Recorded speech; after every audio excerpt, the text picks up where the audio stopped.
All right, everyone, welcome back for another East Oaktober challenge. We are so excited about today. Today is Impasto Syndrome. I've been wanting to do this since the very beginning. It's gonna be so much fun.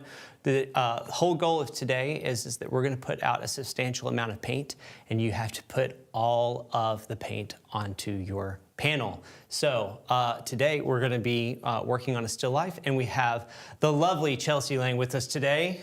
And Miss Erica Arcudi is the beautiful voice you will hear. Hello. Yes, exactly, perfect. And we have some fun stuff to also today, because we're doing Impasto Syndrome. I thought it would be a lot of fun for me to bust open a few of our things. So bust open one of our pumpkins. I got some cabbage and ripped it open as well with my bare hands. And then You didn't use a knife at all. and then got some bread and a piece of avocado. So I'm gonna pull the avocado over just so I can see it a little bit better. And then I'm gonna go ahead and start getting my paints out and adjust a few things because I got a slightly late start. But we're gonna switch it over to Chelsea as she starts and is talking through putting the paint on her thing. The idea today is not to use a full tube of paint, but of each color. Instead, so that you can conserve a bit of your paint, we decided to do whatever amount of paint colors you use, the amount that you put out equals a full tube of paint. So for example, if you've got 5 colors, each color you put out a 1/5 of tube, or you can put out more of one than another. For example, if you're maybe using white as one of your colors, which I would suggest, you might want to put out a little bit more of the white, and that means you can put out less of the other colors. So ultimately, getting all of that paint onto your panel is the goal at the end of this challenge. So looking forward to working on this with everyone. Tell us where you're from, what's going on in your neck of the woods in the world, and we'll get started. All right. All right. So one thing I have to dive in with is that I am working off of Monday's palette, and I am missing some essential color here. So I'm going to pull out some permanent rose.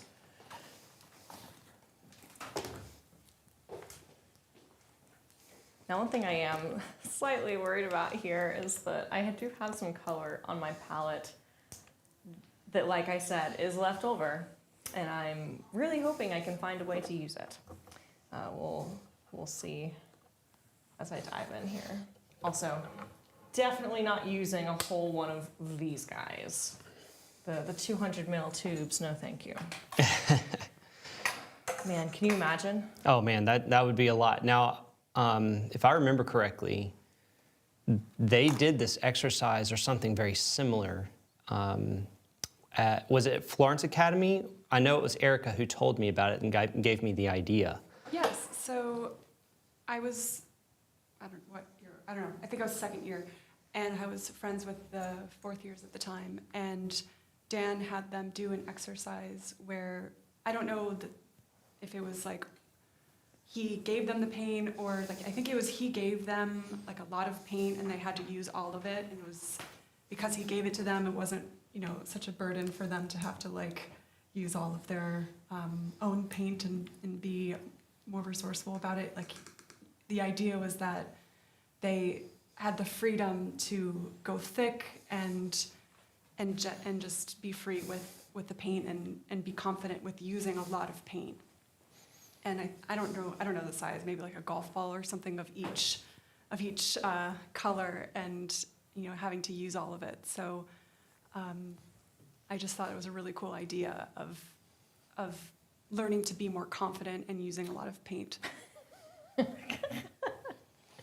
Louis, are you doing some last minute I'm sitting here trying to do a bit of pantomiming over here to Chelsea to figure out where I'm going to put this other part of the avocado. Don't you touch that leaf. Okay, all right, there you go. That's what I needed to know. Painting. That's what I needed to know. I kind of liked the 2 avocado halves next to one another. Okay, I'm going to turn this one up then over here, because everyone probably can see what I'm doing. And that way, there, kind of something like that. A thing of beauty. Yeah. Or something to that effect. It's one of those where I was putting it up so haphazardly that I actually probably did a great job because I wasn't thinking too hard about it. Just like, throw it up there. Does it look good? Okay, good. Is that the secret to setting up still life? Just Sometimes I think it is. I don't know. I think I might need a little touch of cadmium. What do you think? I think those pumpkin innards are a little bit more chromatic than my yellow ochre plus titanium. Naples yellow would work. I've got some Naples yellow if you want some. I would love some. Okay. It can be I gotcha. trying out new colors kind of day, because I don't paint with Naples yellow. This Naples yellow is a lot of fun because if you paint with titanium and a few other dominant colors that have a real strong tinting power, that one is a good one to have on your palette. So now, in part of this exercise, just remember you've got to use all the color. So I'm going to be real I'm making sure that the colors I choose, I don't want too many, but I want enough because I want to use some of them to mix colors. And so today, I think I'm going to go back to that cobalt teal and put a decent little dollop of that on here as like one of my blues. That is absolutely bananas to me. I am excited to see how you navigate this. Oh, it's going to be fun. It's going to be fun. And then because I'm putting the teal, I'm going to counteract it with magenta. I need a lot more titanium white, that's for sure. So I feel like today is going to be very different from what viewers often see, because rather than like diving right into the block-in, I don't know about you, Louie, but I'm probably going to sit here and pre-mix paint for a good... That is true. Yeah. But luckily, they get to see you mixing up the paint. I'm going to do the same. I'm going to make sure that I put a little bit of manganese down. Ooh, Part like of the is that some real manganese? manganese violet. Oh, I thought you were going with blue. Oh no, yeah. I'm going to. Let's see. What was the other color I was going to put? I was going to put a little bit. Of cadmium yellow. I might do lemon yellow. That was so sneaky. I said, I think we need cadmium, and you were like, Naples Lemon yellow, yellow. I got you. And then you're like, I think I'm going to need some cadmium. Well, actually, I could do Naples. I could do Naples yellow. To stay true to my word, I'll use my Naples yellow. Could you hand that back to me, please? Absolutely. Give me my Naples yellow.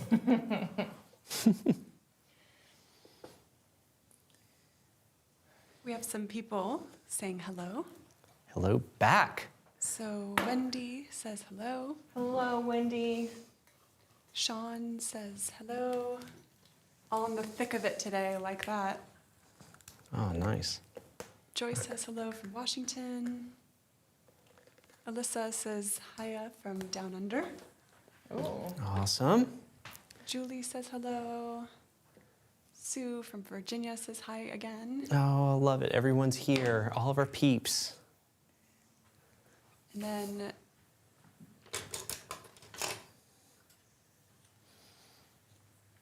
we have somebody saying hello to Chelsea.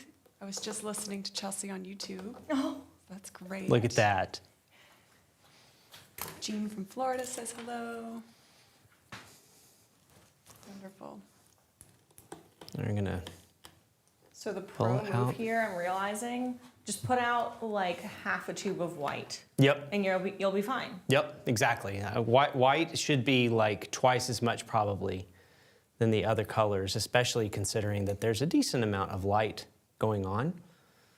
And then the same with the background. You've got a darker background, so you can put a couple of background colors back there. And I'm gonna like not only mix with my palette knives, but I'm gonna be using some of my, after doing a bit of drawing, I'm gonna use some of my palette knives to just get some large swaths of paint onto the thing. I learned anything from Monday, it's that once I pre-mix, I need to spend more time drawing. So one thing I'm realizing as I'm mixing up my color for the avocado is just take a moment to think about the label you put on things and how that influences your color choices. We think of that avocado as green. It is mostly yellow. Yep. And I just mixed up a nice big chunk of green that I'm not gonna need. I'm gonna just put my handy dandy ultramarine down, and I think I'm gonna use my teal to make that yellow-green color of the avocado. So we'll start with these colors and see what happens. Forgot to put oxide yellow down. So These are the tiniest paint piles I've ever seen. what's that? On mine? Your palette, Oh, yes. no. It's gonna get bigger. I'm Okay, gonna all keep right. adding. This, I would say, is what, a third of a tube so far? Okay. That's what I would think. You know, I would say it's close to a third of a tube.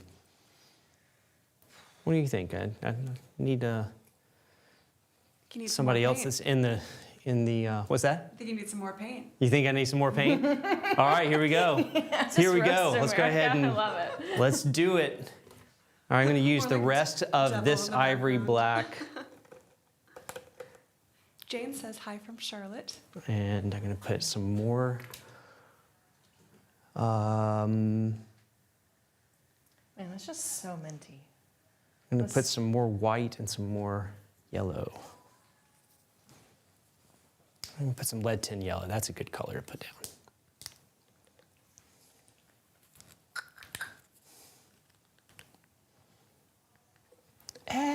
So this lead is just so thick. Look, everyone probably could see this. Look how thick this. I can barely squeeze it out. It's so thick. What do you do when the tube of paint gets to that point? Run a truck over it. No, I don't. I tend to ultimately get it out. It just, takes a little, little gripping onto the color, onto the tube a little bit more. I still feel like I want some cadmium. Do it.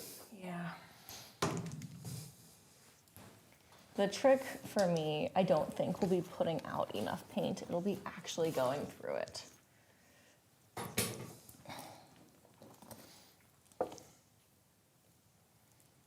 Is this cad yellow deep? Yeah, it is. All right.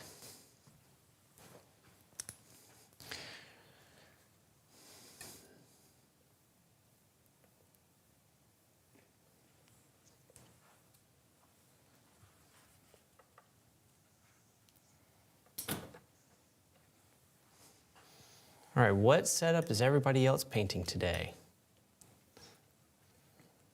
Love to see y'all are setting up any still lives. This is fun to have everything split open because it helps us have a lot of texture, and the texture is fun to use the impasto over the paint to do that. All right. Do you all have any strategies about using all of your paint today? Like anything you're going to avoid, anything you're going to deliberately do? I think one thing I'm going to try and avoid is mixing on the go.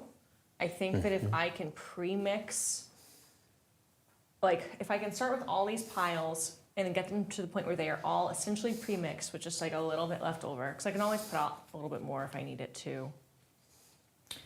I think that will help me to avoid painting too thin.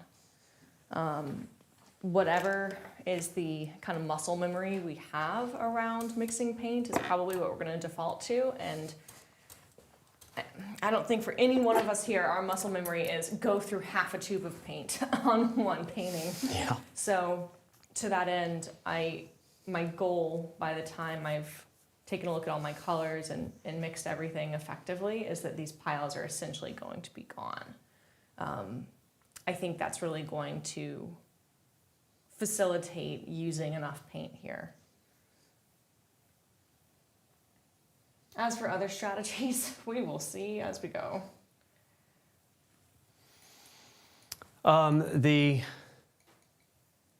My strategy to using all of the paint is to use a palette knife in the beginning stages, and to apply paint onto my panel with the palette knife first, after I've gotten it sort of a drawing down. I am so incredibly curious to see how that goes. I know for myself, I will typically build up that impasto at the very end. And having really thick paint working alla prima in the beginning is often a recipe for wanting to chuck your panel in a fire. And so I want to see how you employ this strategy. Wow, I definitely put out too much cadmium, but that's fine. That is fine. I do think it's cool hearing how both of you are prepping to put paint down with confidence. It seems like for Chelsea, your pre-mixing with a palette knife will allow you the confidence to put down the paint, knowing that it's the right color value from the beginning. Mm-hmm. And then with Lewis, he's prepping with the drawing so that the paint down, or when he puts the paint down, he knows it's in the right place at the beginning. Yeah, so for it seems sure. to all be about like setting yourself up to paint confidently. I think that's a really great way to describe it, Erica. And I think on my part, a good bit of it is confidence. You know, for instance, like starting off with the drawing and kind of sneaking up on the impasto, I think is how I'm going to tackle the confidence on that side. I would say a lot of the pre-mixing honestly comes down a little bit to confidence for sure.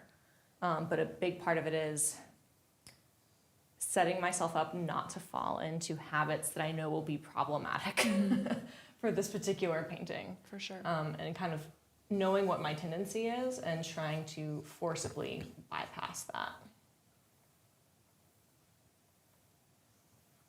Oh, the light shining off my palette knife when I mix is blinding. I always find it interesting that a lot of when you're painting, there's an awareness of course, how well your painting is going, meaning on the canvas. Yep. But actually, a good part of your attention has to go towards attention towards your process. Yeah. And figuring out what your habits are, and what it feels like when you're mixing with a brush versus a palette knife, and aware of how much paint goes on to the canvas when you've done one strategy versus another. And so there's a lot of that kind of awareness, not just like, oh, did I put the stroke in the right place or not? Yeah. That's great. Erica's going to make a great commentator for this. I I feel like I sports feel. commentating. I think you should. I'm so excited. This is our and Lily version goes of with a Iron very Chef. bold plumb line for that pumpkin there. Let's see if it pays off for him. And the Hail Mary at the end of the game. Exactly. Oh, let's see if he can pull it off at the very end and put that last bit of chunk of paint down. Okay. We have a few more comments. So Alyssa says, is that a croissant? I admire the self-discipline it took to not eat it. Oh, The name man. of art. Whole new level of respect. I love it. I will say that is my absolute favorite pastry on the planet is a croissant. Picked a good one. That just made me really hungry. Yeah. I'm like looking around like, You're like, did we use "Oh." both of the croissants? And oh, we did. It's okay. That's the beauty of this still life is we can chow down on it later. I'll take the croissant if you want the pumpkin. Yeah, there you go. We have loving the colors in this still life, very autumnal. Yeah, I thought it would be fun because like the last couple of days we had done just a lot of more neutrally beige colors and tried to pull a lot of color out with the bread, and then we worked on the master copies and things, and I thought it would be a lot of fun if we had a still life that would have a bit more color in it. I really like that Sargent close-up master copy. You that like was it? Like, and I think in an Edges conversation at Portraits, I saw that and I was like, I should have come here that day. Oh, well, you can come on another one and do it. That is true. I can also go back to my own studio and do that master copy myself. It's not like you've Yep, right. done the one Nope. painting of it. No one else can paint it ever again. Exactly. It's like, that was my idea. You're not allowed. No one else can paint this. So right now, the thing that I'm noticing just internally for myself is that there's a little bit of a panic of like, well, who is doing the drawing? And I'm just sitting here playing on my palette. No. And my canvas is blank. And I understand consciously that that's fine. No, I'm about to spend that time. It's just, I haven't done it yet. I did this first, but I'm going to spend that exact amount of time doing the same thing. It speaks to, I think, the urge that a lot of us have. We have this like idea in our heads of what kind of pace we should be working at. And whether we have the conscious thought about it or not, oftentimes we will rush through important things and stop looking for the sake of feeling like we're doing it right. And that's often when things go horribly wrong. Yep. And I love that we're doing it differently, just because part of the beauty of having two people painting together is for people to see the multiple different approaches that you can take doing the same setup.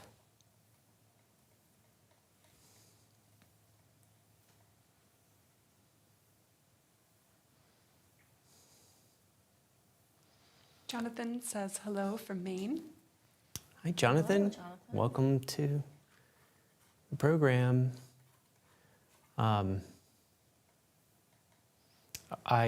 do have vision and ideas of how we're going to do painting from lives in the future, our painting from life thing, as well as like a couple of other live stream fun things, since I've been like leaning into building out a few more live stream things. I have some ideas of what that's going to look like. So we'll be having some of these challenges come up every now and again. There, I'm going to add a little hint of color so I can kind of say this is representing that.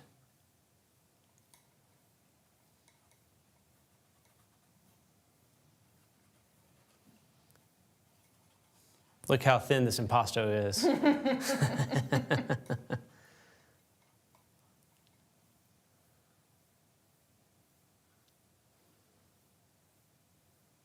Paul says when Julie, I think that's his wife, is preparing to paint winescape, cheesescape, or foodscape, you have to confirm what's edible and what will be in her next painting. Yeah. I love the idea of a cheesescape and a foodscape. I know. Oh, That's man. incredible. That's what I'm. Next you know one what? up. If I don't Charcuterie. know what to name or title a painting in the future, that's how I'm going to do it. Cheesescape. Facescape. This is a foodscape painting. I think that's so good. I like that.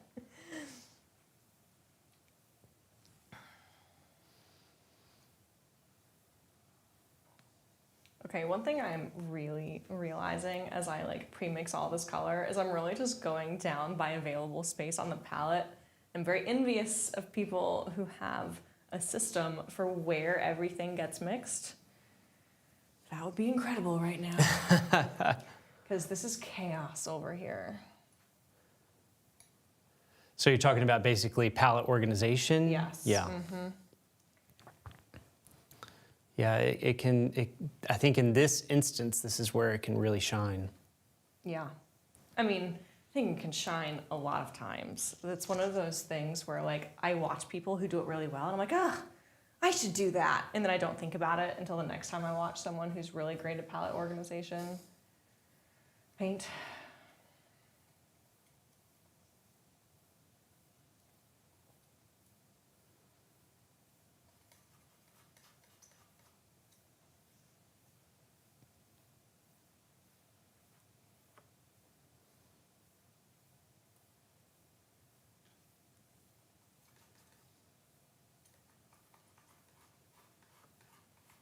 And I suppose, as I have this thought, I could totally reorganize as I go, but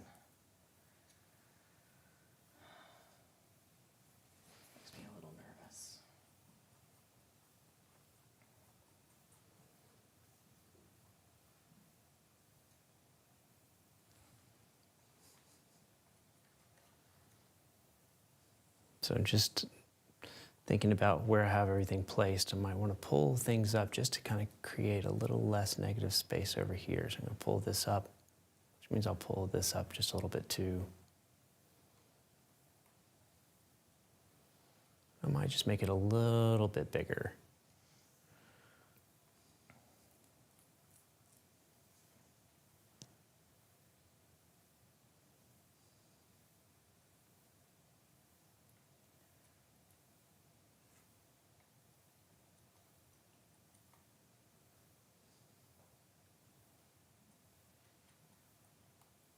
I think it's cool seeing your underpainting, Lewis, with some of the color distinction you've already gently put in.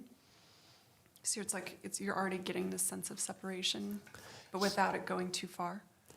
Yeah, I think it's helping me kind of go, okay, this is there, this is here, you know, which is really nice when it comes down to it. That's probably going to be there, so. I feel like this is going to be one of those exercises, kind of like doing color charts, where you come away with, intentionally or not, you come away with a really great handle on how to use your palette knife. Yeah. There's just really no way around it. Okay. My primary issue with this mixture is a value problem.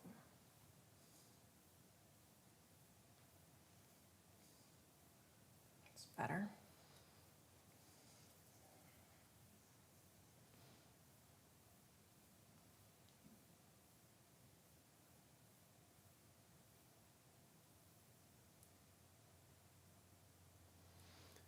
My thought process is I'm going to be like imagining that I have the essence of Scott Burdick in me. Oh, smart. You know, I think that sounds like it'd be easy to hear you say that and think like, oh, what a, you know, No, yeah. light little thing. But like, I think people underestimate the extent to which artists use that as an actual strategy. Just take Yeah. yourself out of it for a second and pretend you are a different painter. It's so true. I do that all the time. Me too.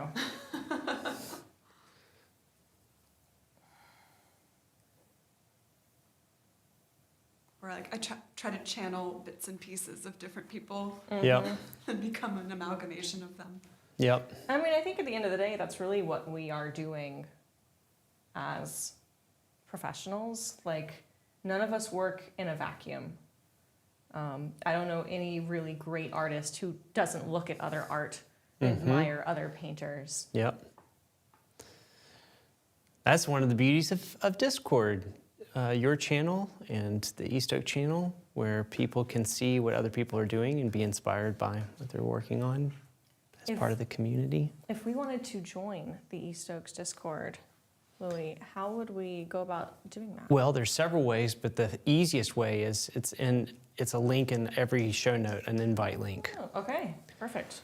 Of course, we don't have like Nitro, which is like their paid version for everyone out there, but it's, so I do think that the link, I think Tina said the link expires if, after like 15 days, something like that, but yes, that's where you should go. Excellent. Okay, well, I'll make sure to join the East Oaks Discord after today's stream. Do it. Let's see everybody there. So, but Chelsea has a fabulous one too called Putney Prodigies? Yeah, proteges. Proteges, that's it. Yeah. It started out as a group of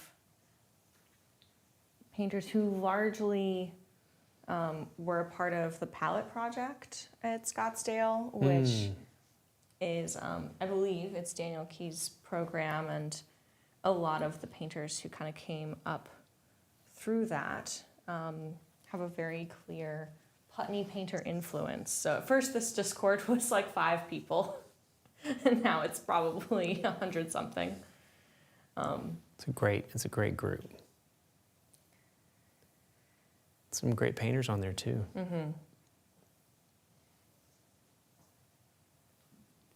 Wendy says, I once joined 3 other artists to paint for 20 minutes each on the same still life, and then we rotated and painted each other's.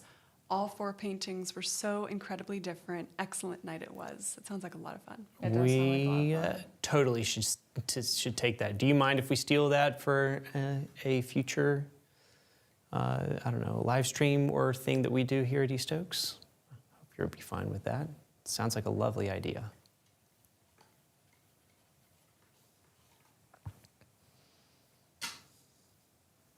When I was teaching the 6 weeks course in Florence, Melissa Sanchez and I would alternate days for teaching. And so when we would do demos, she would start one, and then I would paint the next layer, then she would do the next one, and et cetera.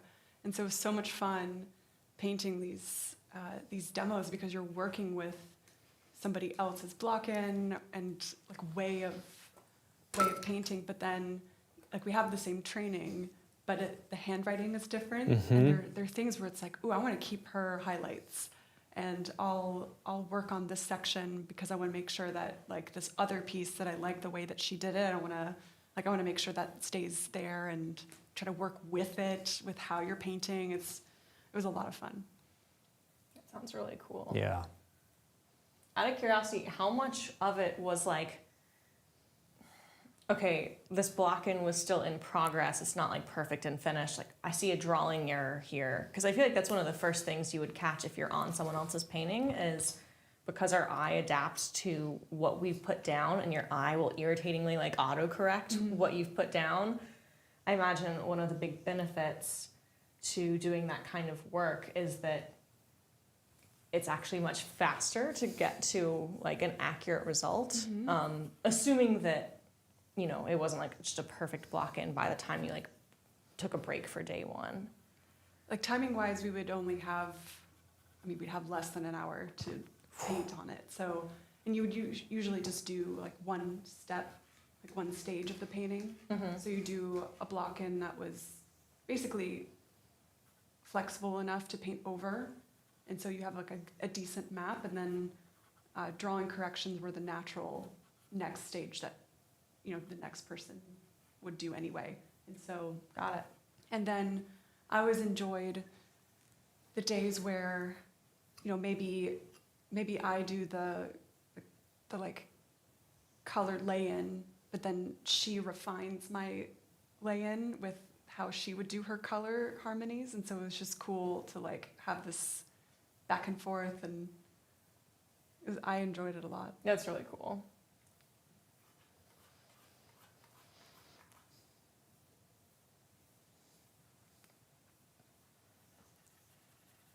I think too, it's like a great way of learning on for maybe how to mix certain colors. 'Cause it's like, oh, like how can I achieve this skin tone?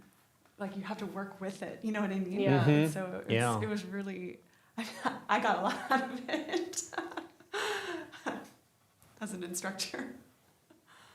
A decent amount of our things that we are doing here for our challenges were some of Erica's ideas.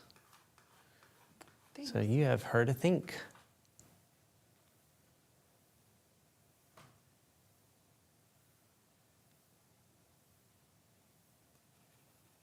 That's the beauty of being in community. It's one of those things where you're going to hear me say a few things so much over this month that you're going to be able to do a pretty decent impression of me by the end. You'll be like, isn't this fun? So isn't community great? But it is. Okay. I've gone through a decent amount of paint. My big problem right now is I put out a lot of Viridian last time. And it's still on my palette. And I'd like to use it.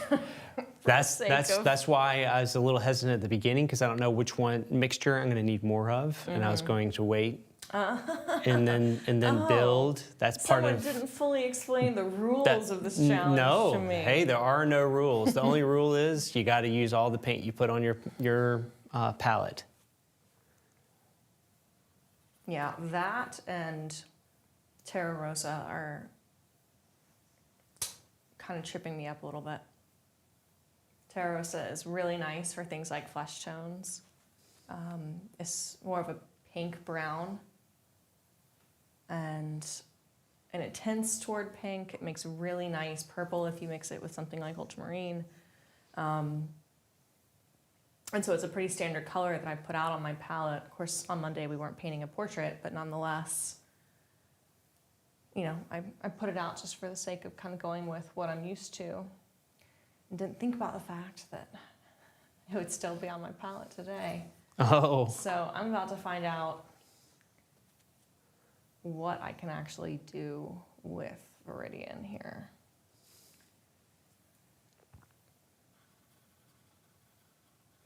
Everybody's going to find out with you, too.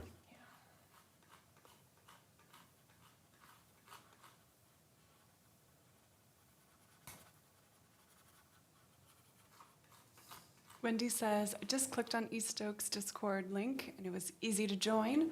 Now I have East Oak's and Chelsea's. Oh, Yay. technology. Yay. She also says, go for it for the idea. Perfect. Thank you, Wendy. Jonathan asks, could you share some thoughts on using the palette knife, do's and don'ts? I think I'm about to find them out. Yeah. I'll let you know Yeah, at the exactly. end of the broadcast. I think Painting I'm with the palette feeling, knife, that is. I'll be feeling the same way, is I'll let you know, because it's not my traditional and normal way of painting, but it is going to be today, and it's going to be fun, right? Because that's what Louis says.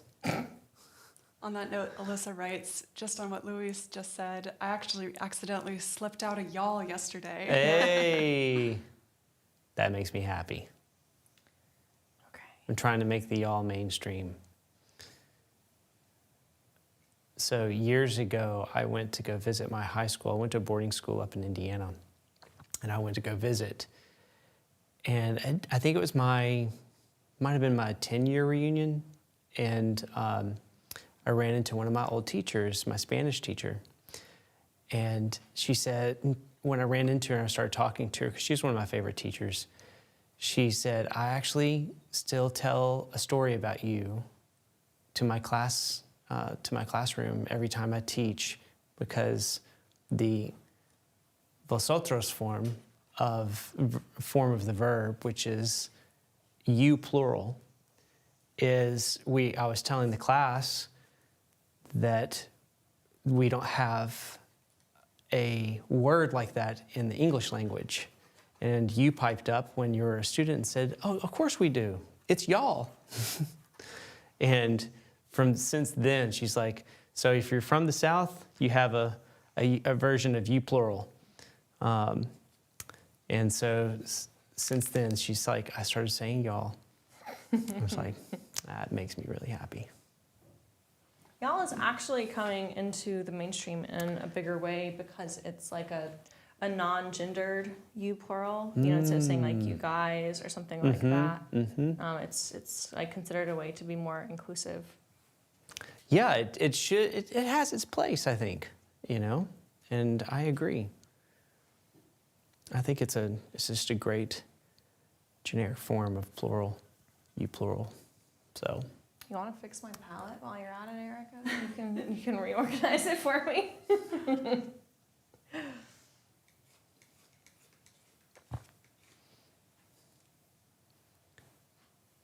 Keep wanting to push this drawing up for compositionally.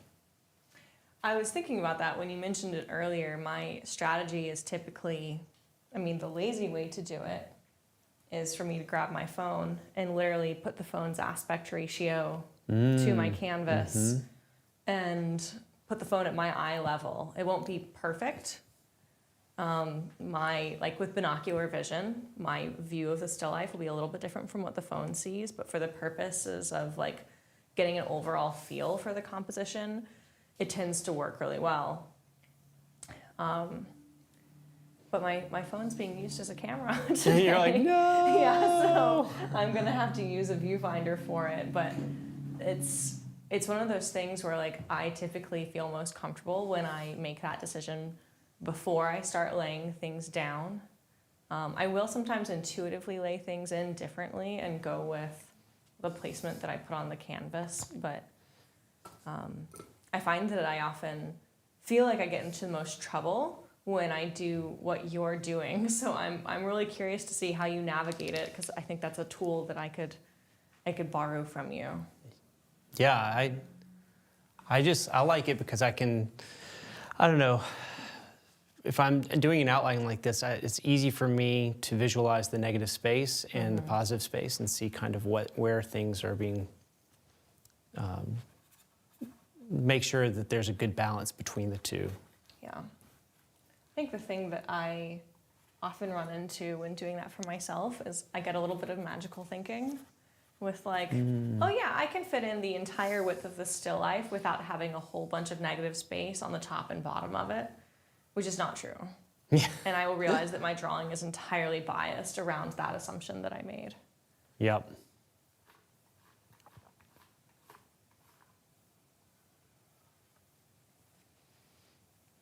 All right, I think I've got enough in for me to at least get started.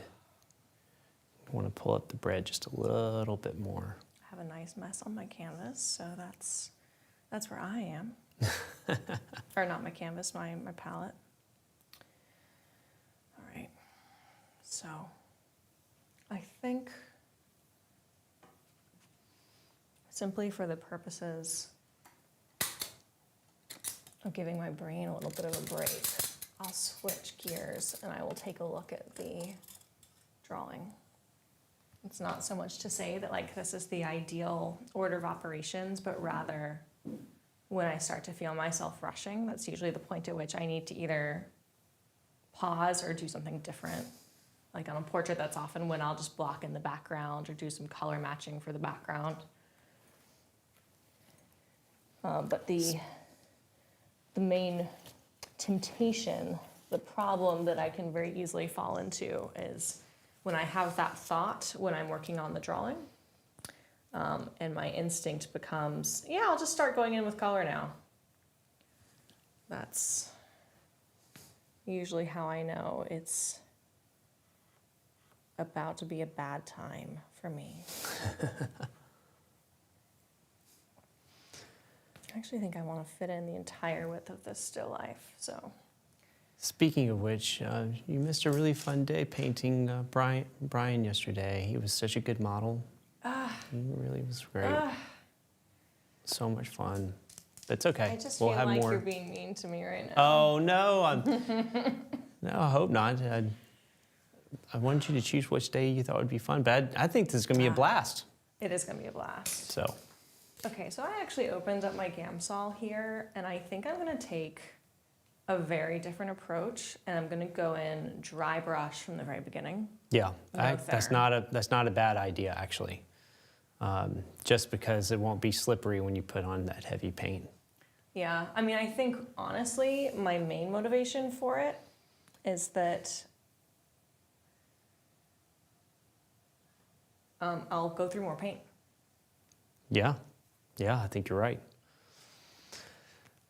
All right, since I've got the basics of this drawing down, I'm going to go ahead and work into the rest of it. Jasmine says, hey. Hi, Jasmine. And she says, still life is one of my very best skills in painting. Very interesting to see your process. Well, I'm going to be busting out one of my larger palette knives that I never bust out. No, I'm just kidding. I'm just That kidding. would be incredible. Please put that up to your, yeah, can we get that on screen? I would love to see that. Do y'all dare me? I'll do I it. dare you. I I'll want do to it. see you do a little bit with it at least. Oh, I'm going to do it. I'm going to do it. Okay. But I first have to mix up with something else to get the right color, and then I'll go back to it. Coward. Coward. There's no way I I'm could just do that on teasing this you. little palette. It takes up half my palette. It basically is its own palette. I could mix on this, you know.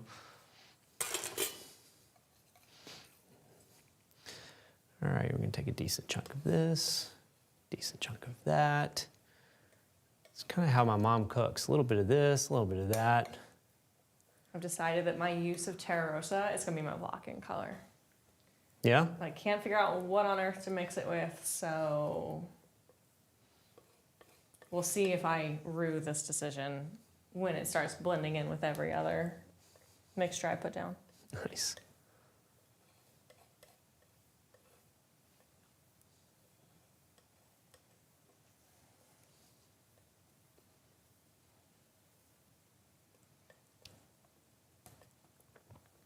People are admiring your bravery with the palette knife. Yes. Oh boy, here we go, kids. Paul says, when Louis comes to France, we will visit a shop nearby. I'm not going to pretend I can know how to pronounce that. Run by a woman who won a pastry world championship and makes work of art croissants. Oh my goodness. I'm there. It sounds incredible. He says, buy two, one to eat and one to paint. Yes. And then to eat later. I was going to say, both. All right, I'm already gonna need more black. Look at that. Boom. Show off. I promise you, this is gonna be a nice, juicy, chunky painting. So good. And a little blue and a little bit of warmth to the dark. A little cool to the light.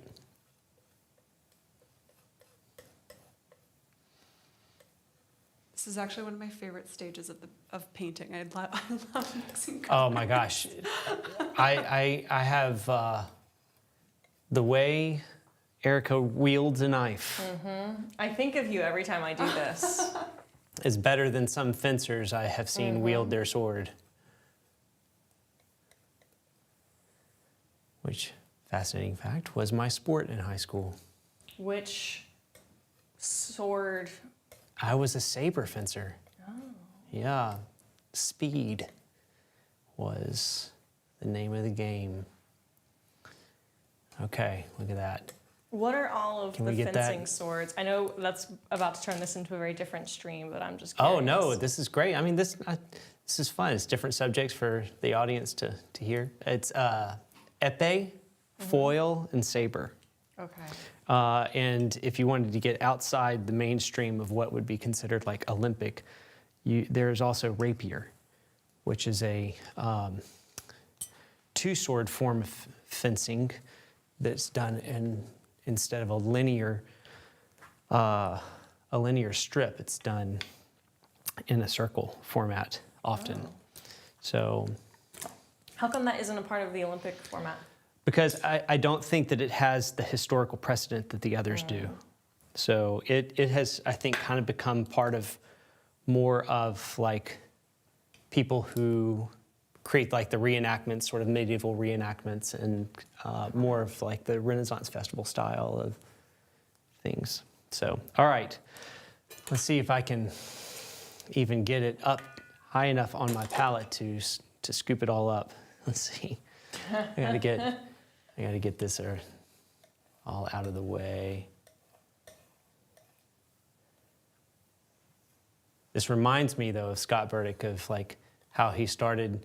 I think you and I were hanging out that day. Were you with me at the Portrait Society when Suchitra and Yeah.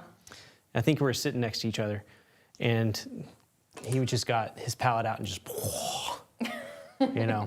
All right, here we go, everybody, ladies and gentlemen. Look at this. I'm gonna put it in the camera. It looks so tiny. I know. Compared to this like big. You have such a huge dollop and it looks like nothing. Here, I'm gonna just like spread it out a little bit on this palette, or on this Your knife. other knife. Incredible. I think we need that on camera. Here we go, spreading it out on the knife. Nice. All right, here we go, ladies and gentlemen. Boy, that barely did anything. Isn't that great? Seems like you need more paint. I know. Exactly. last little bit up there. Start spreading it down a little bit.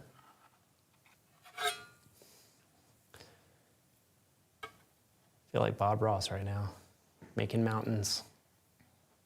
I feel like I'm channeling my inner Carolyn Anderson, but I'm trying so hard to actually. Oh man, this is a difficult way to paint, or it's at least not intuitive for me. I might have my stand's gotten a bit wobbly. I might have to tighten it up here in a second. Get my Allen wrench out. I actually was having the same issue. Were you? Mm-hmm.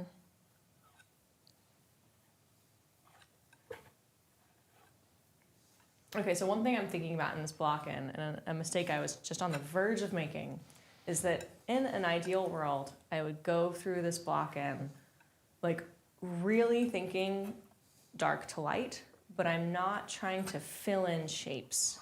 I'm actually trying to like draw with color to build up as much paint on here as I can muster. Mm-hmm. Yeah, yet again, how Scott kind of paints in a way. Right, and so it's Yeah. almost like I'm taking a pastel or colored pencil approach, and the idea is that at this stage, it makes no sense for me to grab my tablecloth color. Yeah.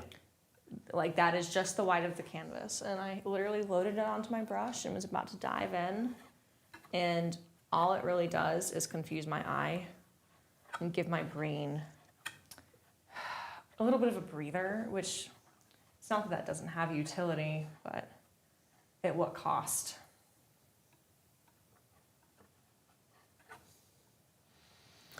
Yeah, I can assure you it's going to be easy for me to go through the equivalent of a whole tube of paint doing it this way. And it's going to be awesome. I think that's one of the things that some students experience is when they try to add more paint, they realize they could add a lot more paint. Mm-hmm.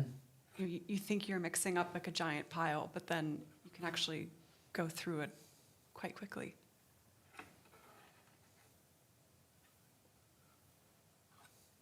And I think one thing to help people when they're trying to add more paint, I mean, you can always scrape it off. Yep. You know, if it doesn't work. It's sometimes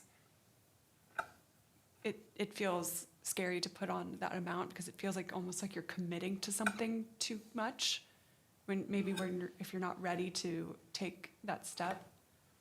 But if it doesn't work, you can just scrape it. Yep. Just scrape it off, scrape it off.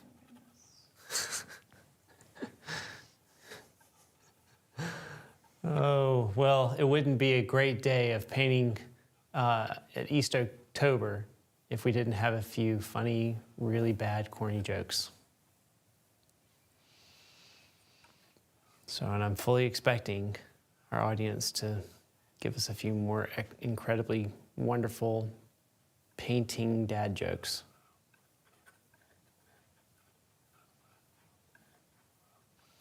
Not gonna lie, I had a lot of fun when it used to be the YouTube thing where they would take celebrities and have them see who would crack and how often they would crack to dad jokes. You seen this? Oh, No, I've I seen haven't. those, like, Oh. interviews. Yeah. Oh, it's just fabulous. So it's like Will Ferrell and trying to remember who. Mark. What's Mark's name? Played in the Heist movie and Mark Wahlberg? Mark Wahlberg. He did it with him because they were going to do. I think they did a movie called Stepdads or something together, and so they did one, and they were just the most brutal dad jokes and they had to keep a straight face. So while they did it, and it's so much fun to watch.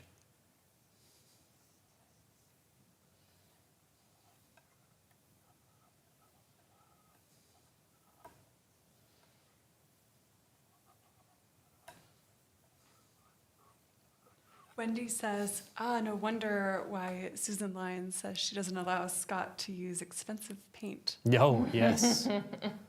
Oh, man. Can you imagine? I mean, he goes through monstrous tubes, in just a few sittings. But his paintings are just so fabulously chunky and so much wonder and so much fun to look at. When he did one of Nellie Klein here, he would just take like these massive brushes that were just like almost dried fully from paint on them. And so they almost acted like a palette knife, and he would just scoop it up and just waft it on there. So, and that's what we're going to be doing today. We're going to be doing a lot of that kind of stuff. Scooping and wafting.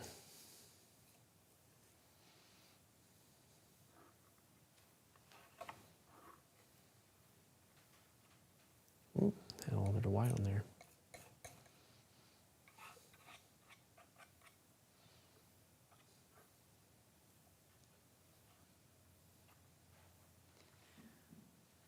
Jean has a pumpkin joke. Oh, nice. I'm just waiting for the punchline.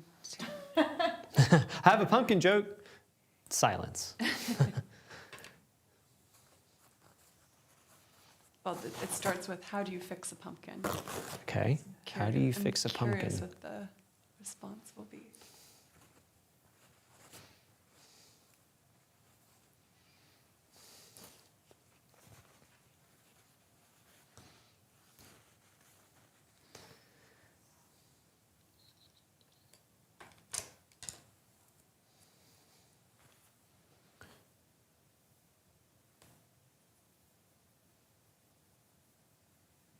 Paul writes, when Julie taught watercolor, fellow instructors lamented hesitant students applied mouse turds of watercolor paints and wondered why the painting looked so pale. Wow. That's really funny. That's a good way of making sure Yeah. people don't like to avoid that. What is this mouse turd? I don't know why he would have a French accent. It I mean, I can see it. yeah. So here's the joke. How do you fix a pumpkin? With a pumpkin patch. Oh. I like that.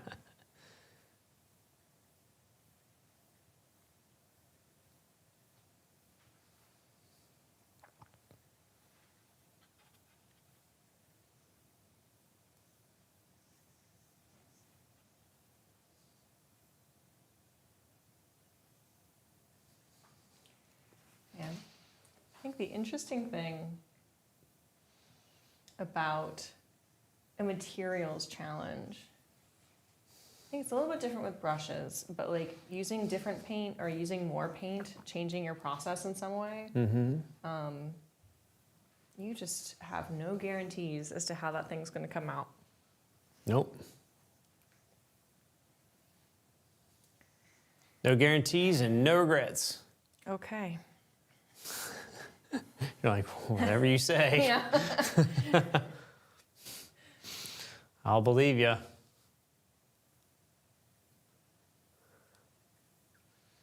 don't know if you guys experience this, but when using thick paint, thick opaque paint versus thick transparent paint, sometimes like using a lot of transparent paint seems like I sometimes have a challenge controlling that, like when things are more transparent, when I'm trying to, or like if like I mix a mixture and I have too much transparent paint, it kind of like, because you still see the canvas underneath, but it's also thick, and I find that to be a challenge to control sometimes.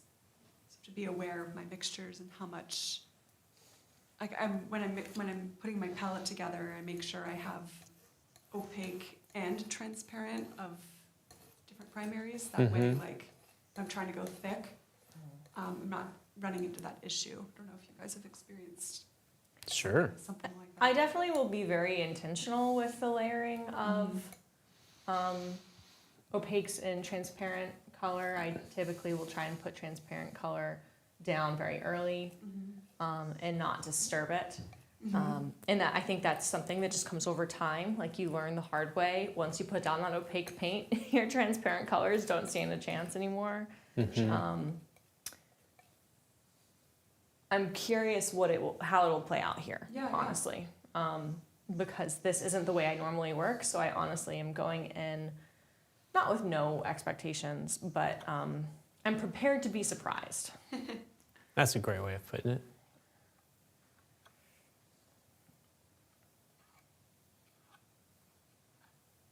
I think switching up your process is such a healthy thing to do, just to experience different ways of applying the paint than the kind of systems that sometimes you can have for yourself. Yep. Like one of the systems being that usually my darks are the transparent, and right now I'm doing just the opposite.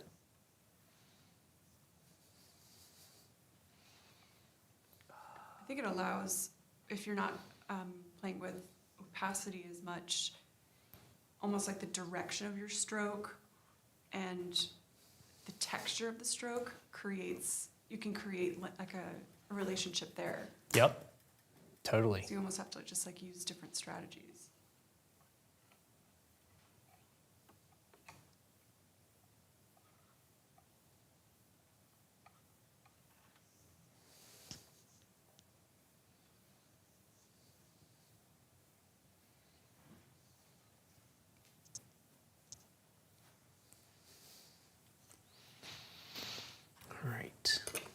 Right, I talked this really big talk about keying in my darks, and you know the one thing I haven't keyed in at all? Is your lights, right? All right, let's do it then.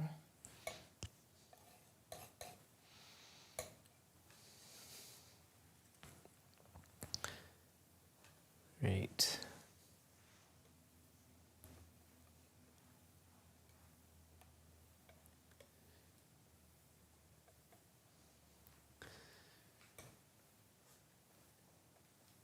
Let's see.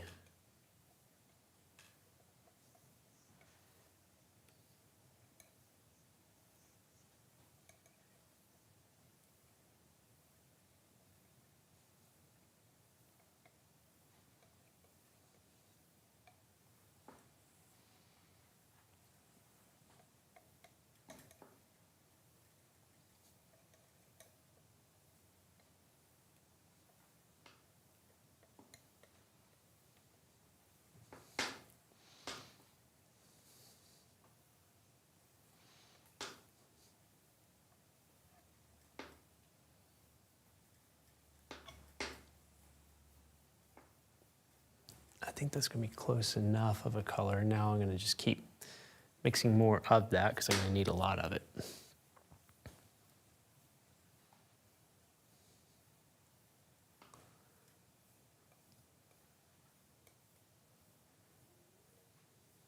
Looks like a lot of lead tin yellow is going to be used in this process.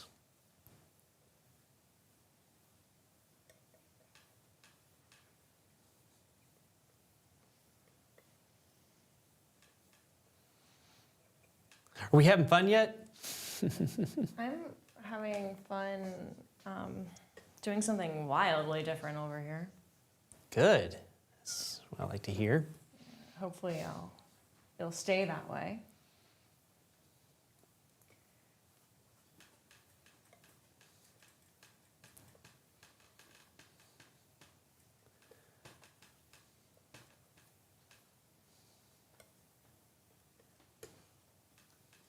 God, we should have had Scott. Oh, wow. It's, the live stream's going great. That was fabulous. We should was have awesome. had Scott come and paint with us so Oh, we could man. shoot off his homework. Yep. But then in a way, that would be like cheating because that would be, it's about facing your fears, and he'd be That's so true, comfortable. I know. He'd just be like, oh, this is my happy place. Yeah. It is really interesting though, because I do remember having this conversation while we were watching Scott at Portrait Society with you, Louie, where I had said, like, I think probably verbatim, you know, the last thing I would do is like just dive in with the palette knife at the very beginning, and the fact that he does it and he manages the paint layers so effectively is wild to me. Yeah, it's pretty wild. And so it just kind of goes to show that even when you have a pretty solidified process and it works for you and there's a rationale to it and you almost start to think of it as a rule, that's typically the point in which I would really start to question your assumptions about that way of working. Yeah.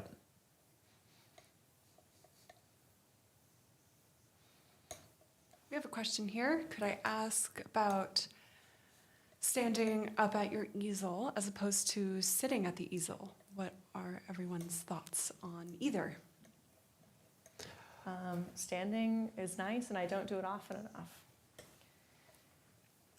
Nice because it encourages you to back up often, which I haven't done once this broadcast, so I don't know what that says. But, it's definitely less likely that you're going to back up and take in your painting from even a moderate distance if you're sitting. That being said, I know for me, painting standing up is an adjustment, like on my body. And I need to make sure that it's not leading me to make poor decisions, either because I just want to sit down or I want to break or my back hurts or my feet hurt. Yeah. I always stand. I got used to it when I was at Grand Central. In the first week, like I thought my lower back was about to break. And then after that first week, everything was fine. So, but I like standing because, you know, our worlds are a bit more sedentary these days, and it helps me make sure that I'm at least a majority of the day upright.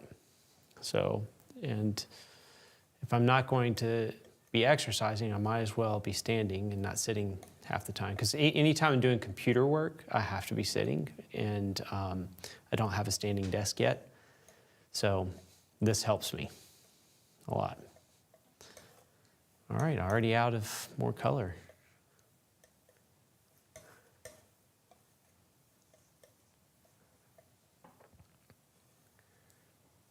And I'm going to go ahead and use that in some. I have one of those anti-fatigue mats in my studio just to help with things like back and shoulder pain. But I find... Is it just cushy? Like, how does it work? Yeah. It's just, you know, from standing all day, you can wear comfortable shoes, but at the end of the day, like if your back hurts or your heels hurt or something like that, and, you know, those things.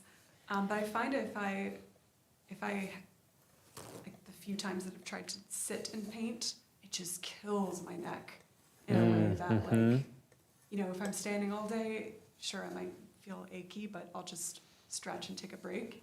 But if I sit, it just does not work for me. Yeah. But I remember, Lewis, my first year at Florence Academy, and because of course we stand, and so like you, that first week you're like, wow, I'm really tired, but then then you just get used to it. It's actually interesting. You don't think about it after a while. You're right, you don't.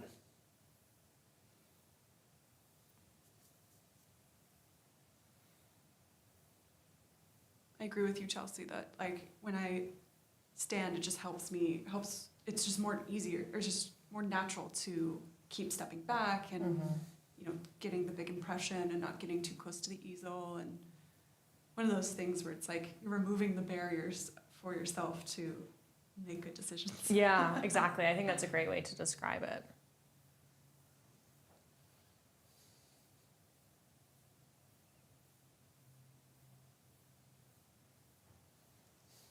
My strategy seems to involve wiping my brush and palette knife often enough that I think trash is going to get a whole half of all of my mixtures, but I've actually been kind of conscious to try to not do that because I wipe my brush so much. I'm trying really hard not to do exactly that. We'll see how well I do because I don't have a lot of faith in me. it's tricky because, like, I mean, you need clean mixtures. Right. It definitely feels like I'm wasting paint because usually, like, when I'm wiping stuff off, it's like residue. And now I'm like, oh, I'm really wiping off a lot. And I like knowing that that's your inner monologue voice. yeah. Guys? It's the same voice as the guy on the horror film, like looking for his friends. Guys? Yeah. You know, and in the background, it's like, shh, shh, shh. It's like, is anyone home? I'm gonna go, like, get naked and take a shower. So that's like, it always happens in the horror films where he's just like, I'm gonna just be unassuming even though this looks really creepy right now. You're not going to charge your cell phone or do something practical. Right, exactly. I love it. I was watching a comedian a while back, and he said, "It's like, I tell you, the people in horror films, they could be strangled with a cordless phone," and that was really funny back in the day when all phones were had cords, you know. But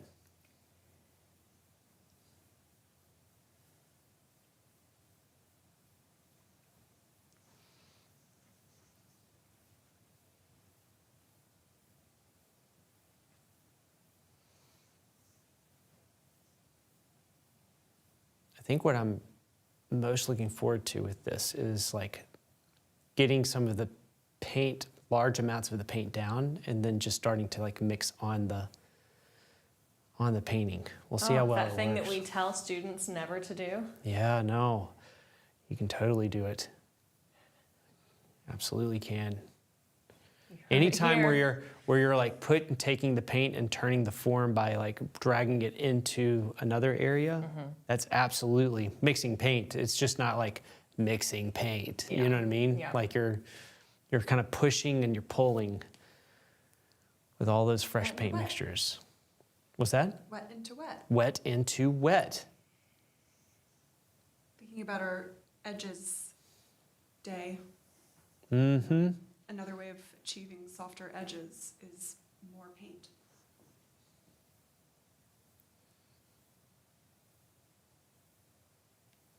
So you get that connectivity of how they're mixing into each other when you have enough paint on your canvas.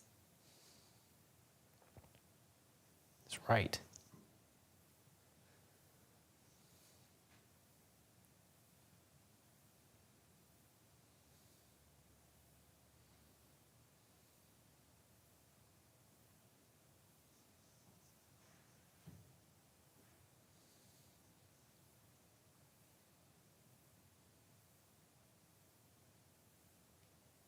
Now that you're starting to lay in some color, Lewis, are Mhm. you adjusting the brush choice that you normally use, or are you sticking with the same brush that you would typically lay in color with? Well, I did start with a really large brush at the very beginning, which I'm trying to incorporate as more of my practice. Larger brushes? Yeah, larger brushes. And I probably have gone too small too quickly, but it's the one that has all the paint on it right now. So I'm just gonna go ahead and go for it. What's your rationale for wanting to generally go bigger beyond, what you're doing for the challenge? Well, I think that often I have found that I could actually get more accomplished if I just used a larger brush. And the fallacy of it being you're out of control when you're using a large brush, and because I actually feel that I'm more in control. Because like that bread painting over there that we did a few days ago, that was all a large brush only, and it was so much fun. And don't feel like I ever missed a small brush in it. So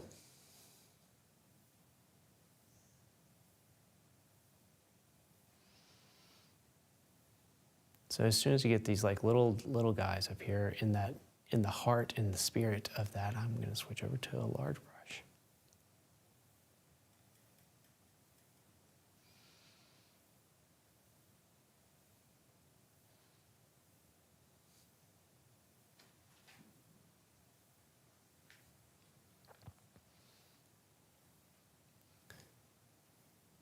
Here we go.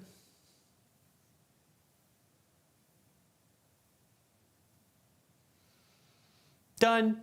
Oh, no, excuse me. I think I'd throw something.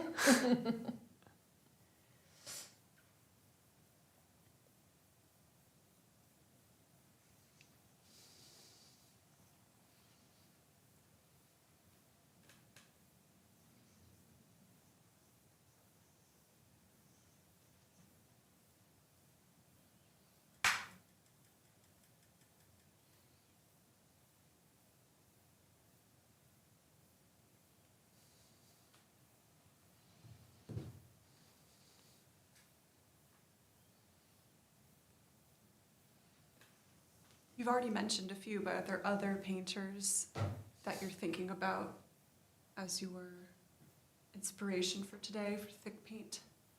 Anybody in mind that you are? Oh man, I always have Sororia in mind when I think about like thick paint, because he just had such wonderful slops of paint on, Waterhouse. Those two come to mind a lot when I'm thinking about, heavier amounts of paint. I'm reminded of Mancini as well. Oh man, Mancini's he's an excellent person for it. Maybe Fetchin. Yeah.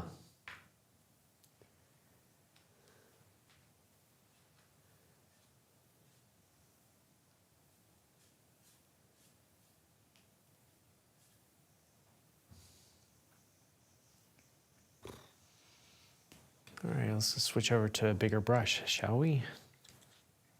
You missed such a great opportunity What? to say, I think we're going to need a bigger brush. Oh, I think we're gonna need a bigger boat. Yep. Missed my chance. Gotta clean it though. It's got all sorts of black on it.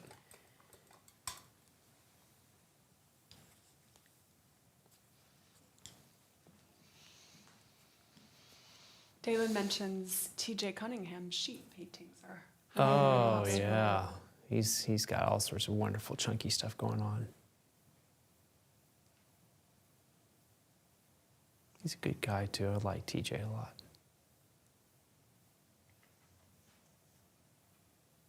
He has a landscape painting video on East Oaks. Mm-hmm. He sure does. I think I've seen him sharing a few more landscapes lately on social media too. I don't know if that's just my algorithm. Yep, he's got more videos out now, as well. He started doing videos with. He partnered with someone recently, and I can't remember the guy's name. He's more of an impressionist painter. It'll come to me soon, but really happy for him. Things seem to be going really well.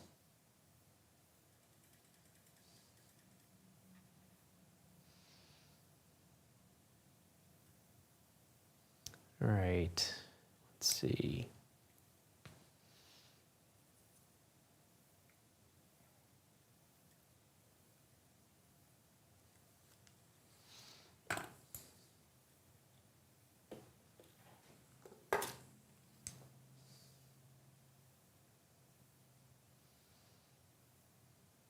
The cool thing, I think, will be to attempt. I'm going to do some thin areas too, but to attempt what I usually would do with thin and just layer a lot of broken color onto the painting to make it feel the same way that the effect is when you're painting thin in the shadows.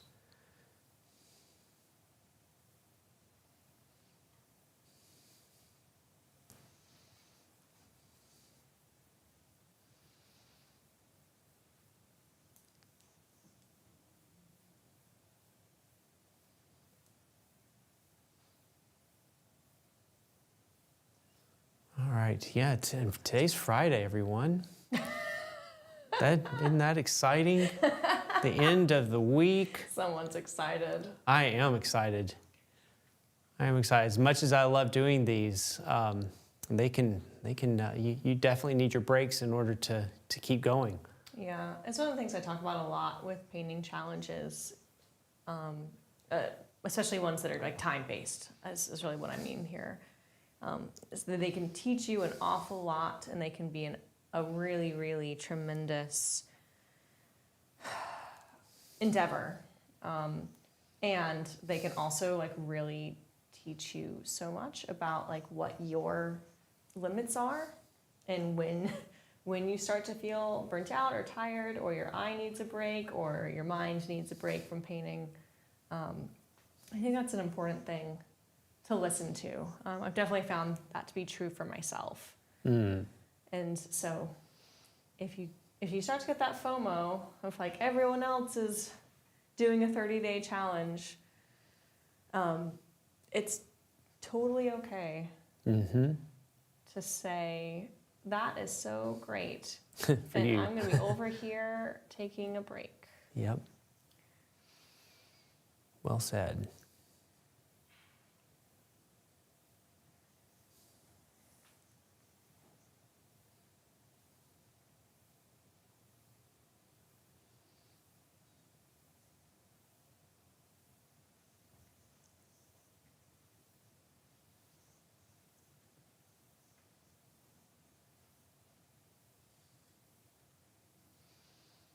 I mean, how could you not have fun with all this chunky paint? That's kind of how I feel too, actually. I might not be feeling that way when I'm trying to make, like we're at the end of the session and I feel the pressure to make it look like something. But right now... Just start by making it look like, no. Yeah, exactly. Yep, every stroke I lay down will be perfect and in the right spot. Yep. And it's going to read right from the beginning. Jacob Collins, every now and again, if he was feeling a bit snarky, he would just come over to the person and be like, just make your painting look like that. You know? I'm trying. You know? Of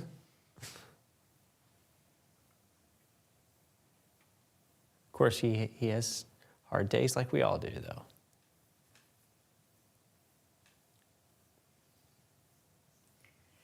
Okay.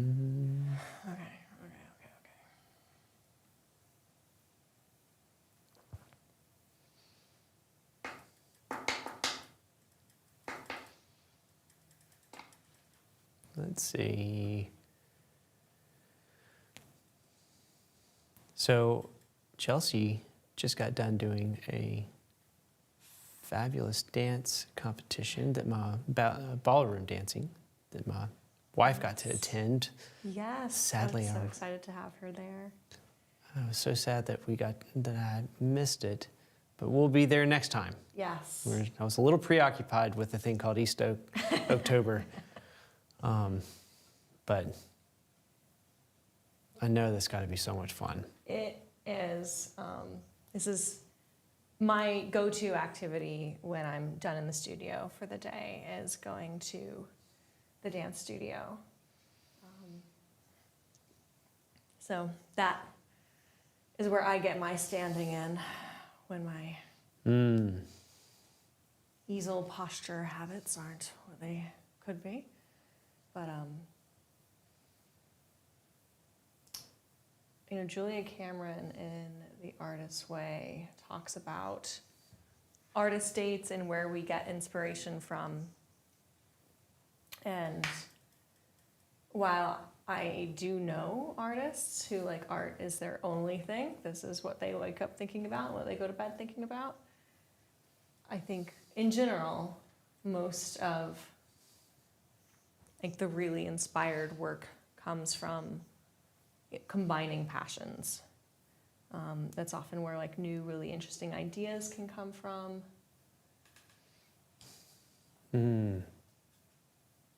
So that is certainly my hope with something like dancing or any other outside hobby, is that the very least kind of balances me out and gets me to stop thinking about painting for a little while every day. Mm-hmm.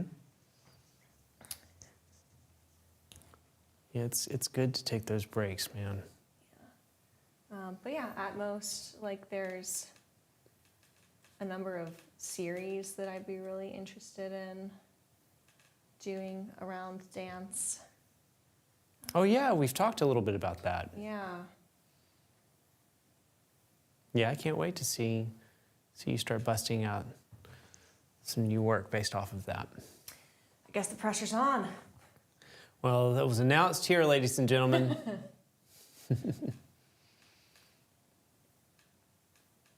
Hold her to it. All right.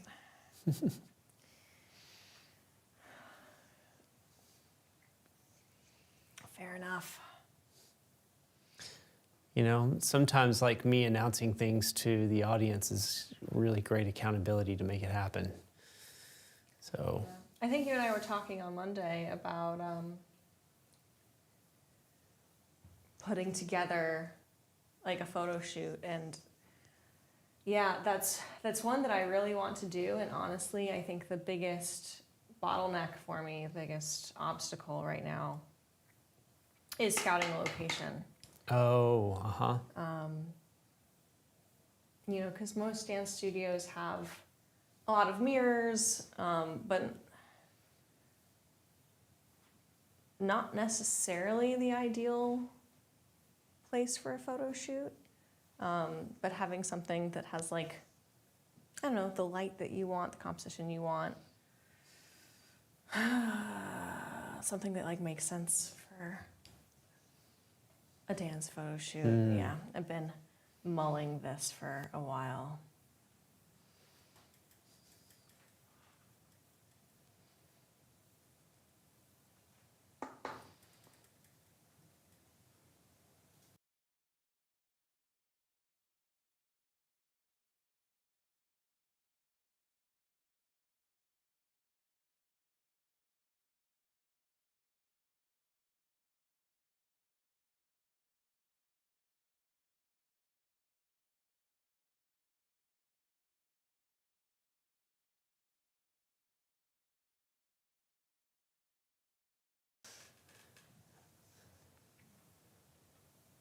Exactly. It's just I have a lot of blurred lines right now.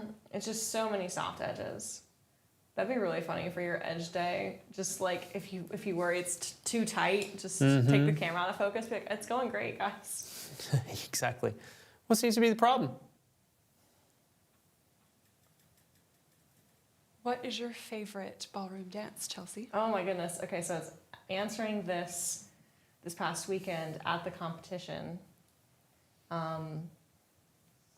I would love to say the answer is samba, because it is the most interesting dance. It has a lot of rhythms. Like I really enjoy the music for it. But if I actually go by what I want to do and what doesn't make me want to scream, it would be rumba. Samba and rumba. They're Yes. so close together in the word. Are they anything similar to each other? Absolutely not. And Yeah. the history of ballroom dance is definitely one of like whitewashing and colonialization. So for instance, like samba is taken from Brazil. Ballroom samba has nothing to do with like actual Brazilian samba. Similarly, rumba is taken from Cuba, if I'm not mistaken. And it does not resemble Cuban rumba at all. Yeah.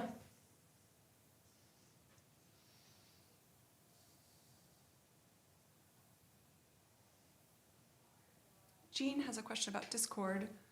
I signed up and I want to clarify, do we need to invite you to join me on it to share? Is there something with sharing that you have to do? I don't think so. I don't think, believe so. I think you can should just be able to do it. Simply be able to join the server. And that should be enough. Yeah, and that should be enough. Obviously, I'm not on the East Oak server, and I don't know exactly what's going on in the tech end, but No, from it's my experience, you should not need to. no. It gives you an invitation to join, and when you're in, you're in.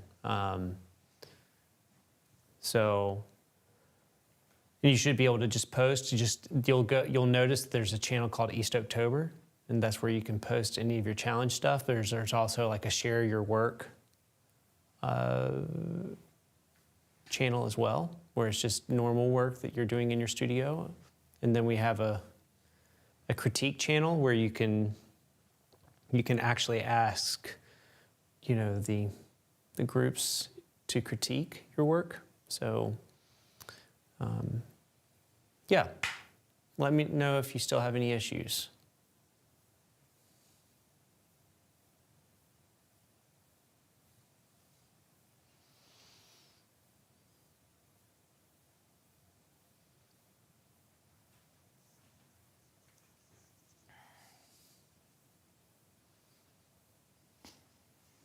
Okay, if I take my glasses off and I squint real hard, I think it's going okay. Yeah, it's going great. I looked at it a second ago. It's looking awesome. Oh, thank you. Looking awesome. I was about to call you on that. I was like, you haven't even looked at it. I have. When I stepped back, I saw it. I was like, wow. In my head. Thank you. Feel free to make those sounds out loud. Wow.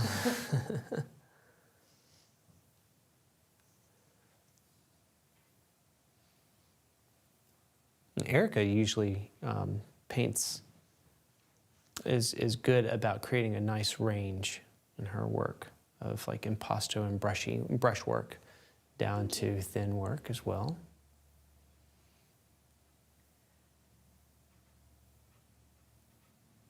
If y'all don't know it, you need to go check it out. Thanks, Lewis. Hyping me up. Yep, that's right.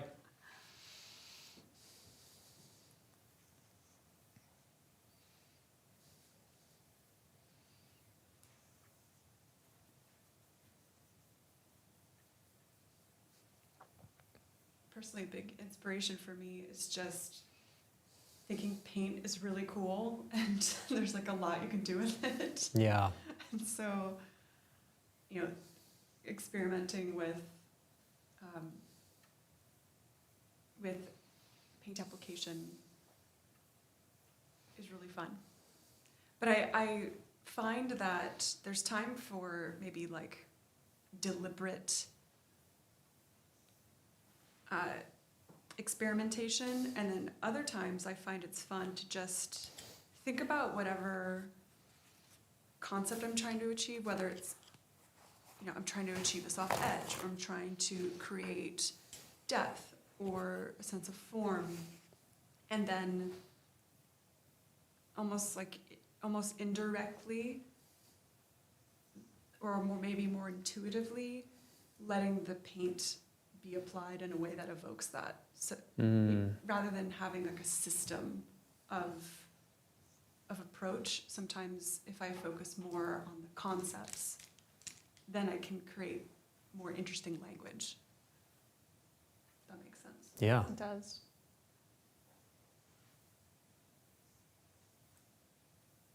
Y'all had a one brush challenge? Yes. Well, big brush and small brush were kind of designed to be that, and then I think I forgot that was going to be part of it. But one brush should be a challenge that we should do if we haven't put that down. Yeah, you'll just have to extend East Oaktober one more day. Well, this absolutely won't be the last. We'll do some more fun things like this. It'll be a while before we do a 20-day one again. But I think in the late spring or early summer, I might do like a week something. And then there'll be more challenges. They'll just be single challenges. And then for our Painting from Lives, I'm wanting to incorporate some of some of these ideas. So to make them enjoyable and entertaining for everyone at the same time, and like kind of experimental for ways that we can have fun experimenting.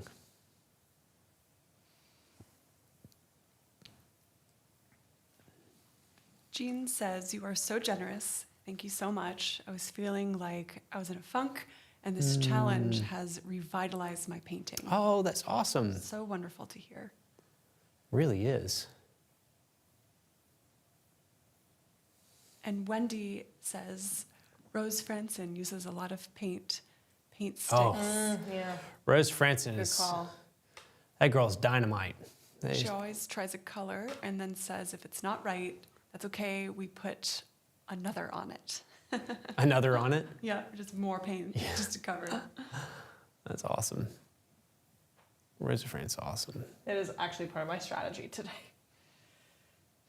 Honestly, that's also like what Scott does. He's like, oh, it's okay if you put black down and you need it to be lighter, or you wanted to put white down, just put white back on top of it. And he just takes a slop of white and and it's just like, there goes the black, because it's literally like an entire, quarter inch of white on top of it. And he's like, but if you want to go back to black, put black back on top of it. So.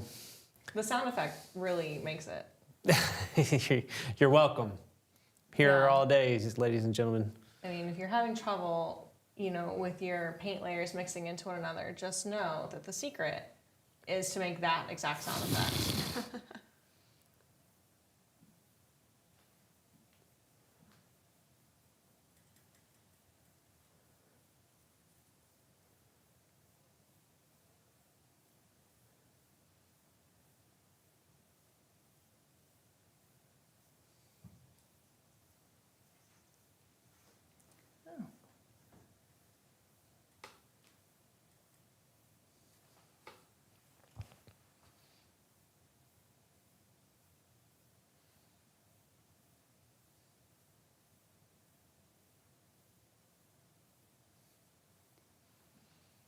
We have Anna saying, good afternoon, my art friends. Good afternoon. Afternoon.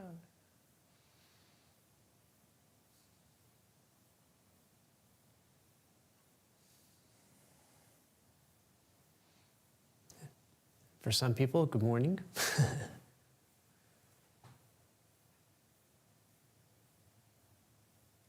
Doing it. I'm almost through all of these paint piles. Look not at like, you. Not like they're Holy on cow. the canvas. No.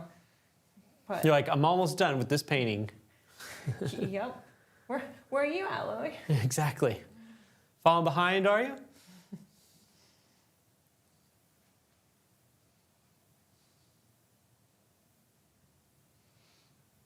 Feel like I'm like playing with finger paints. That's like how much fun this is. You're just like, ugh.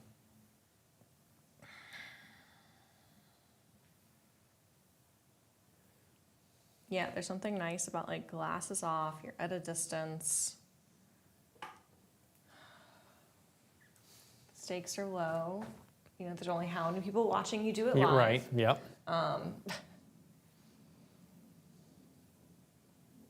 The objective is just enjoy the color and enjoy the paint texture.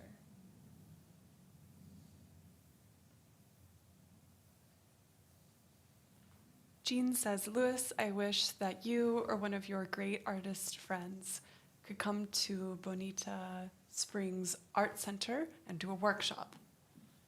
Bonita Springs. Where is that? I don't know.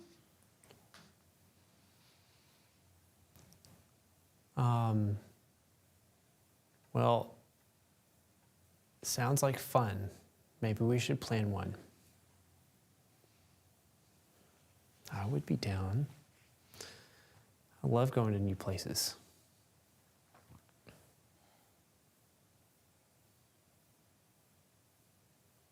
Florida. Oh, yeah. Florida. Well, I have been talking to one of my dear friends, Kathy, about doing a workshop down in Orlando. How close is Orlando to Bonita Springs, I wonder? And also, I know that Kristen Yen has done a couple of workshops down there. She lives down in Dade City and has done a couple of workshops in Tallahassee. I think she's done one down in Orlando. So we'll make it an East Oaks field trip.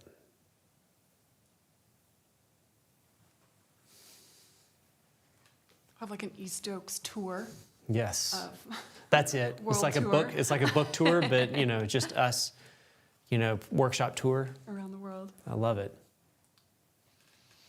I'd be game. I am totally down for that idea. Oh, Mary Chin. I'm channeling her today. Yeah, Mary Chin. She's a mad woman. She's awesome.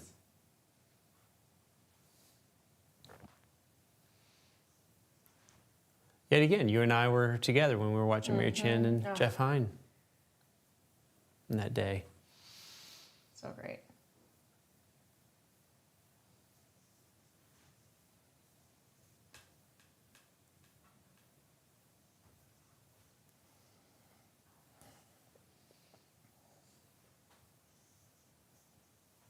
Just once, I want some eagle-eyed stream watcher to just tell me,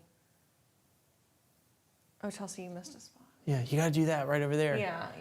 That should be your next spot to go. The most simple solution to this drawing error is that you just need to shift this one shape.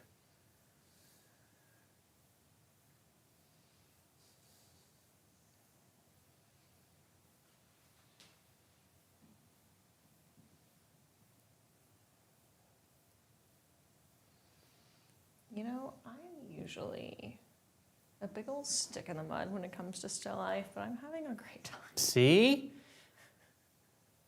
Look, heard it here, ladies and gentlemen, we're having fun. Even Chelsea is having fun. I'm not the first to say it, or maybe I was the first to say it, but she's the second to say it.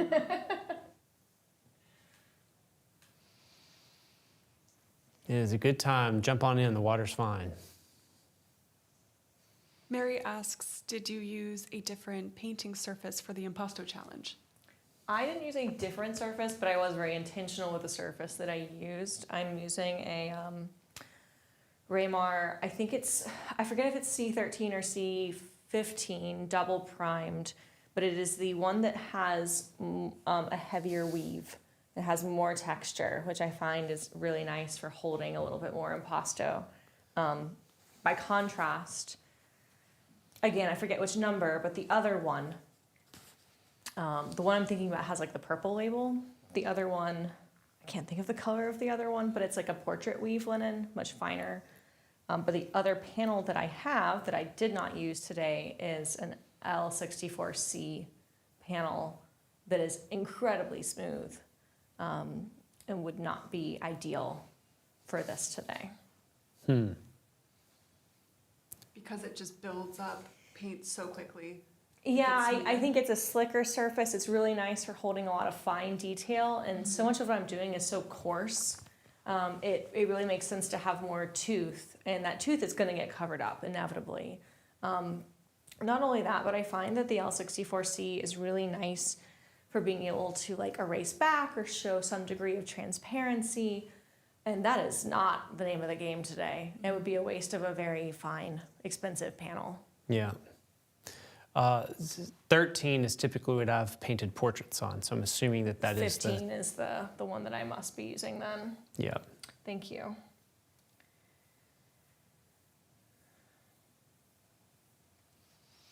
So, and no, I did not change my panel up because I had already had them primed and ready to go, and I just put my own ground on them that was just a acrylic gesso ground on these. But typically I use oil ground, lead ground from Rublev, but yeah. So there you have it. All right, I officially put out more ultramarine. And it's out of a very big tube, so it's difficult to be sparing with that. We'll see if I regret that decision.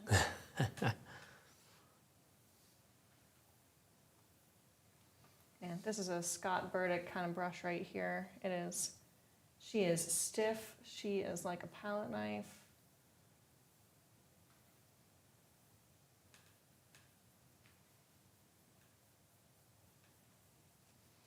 Yep.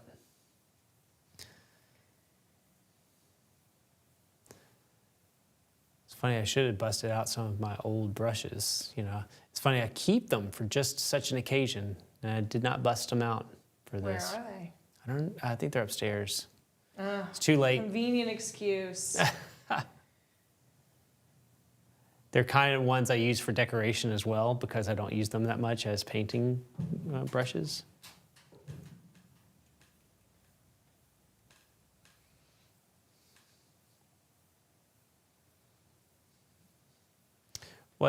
I wonder what the time is. Okay, it's 3:46, so we're kind of halfway through.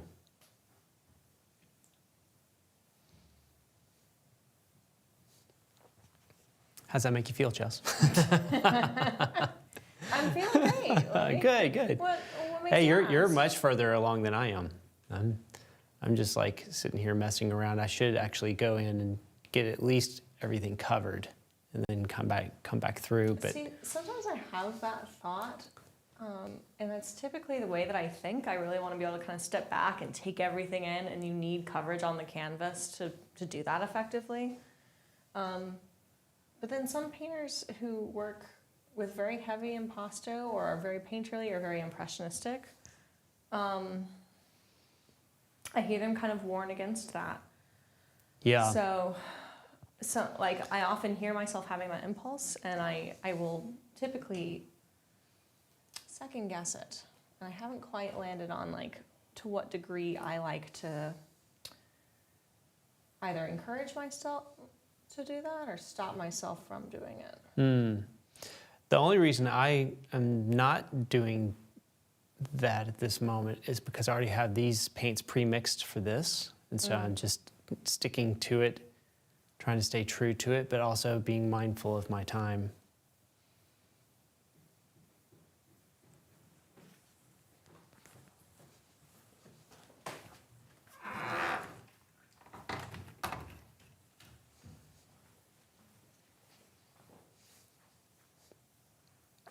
We have a suggestion here, Chelsea. Okay, great. Crowdsource my painting, hit me. Try echoing the directional lines in the squash and the vertical folds of the fabric backdrop. Just a thought.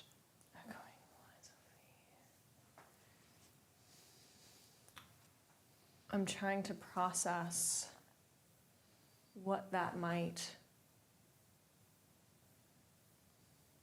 look like.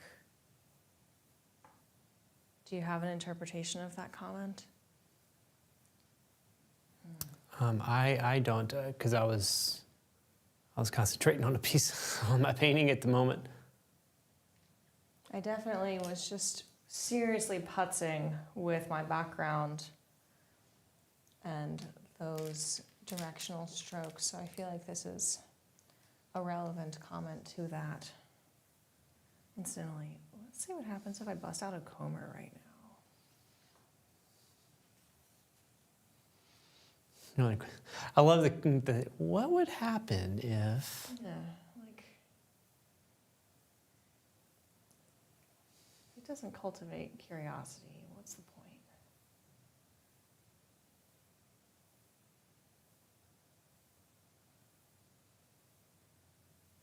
Esteban says hello. Hello, Esteban. Hello. Thanks for joining us. And Jonathan says, painting is looking great, Chelsea. Keep going. Thank you. Thank you.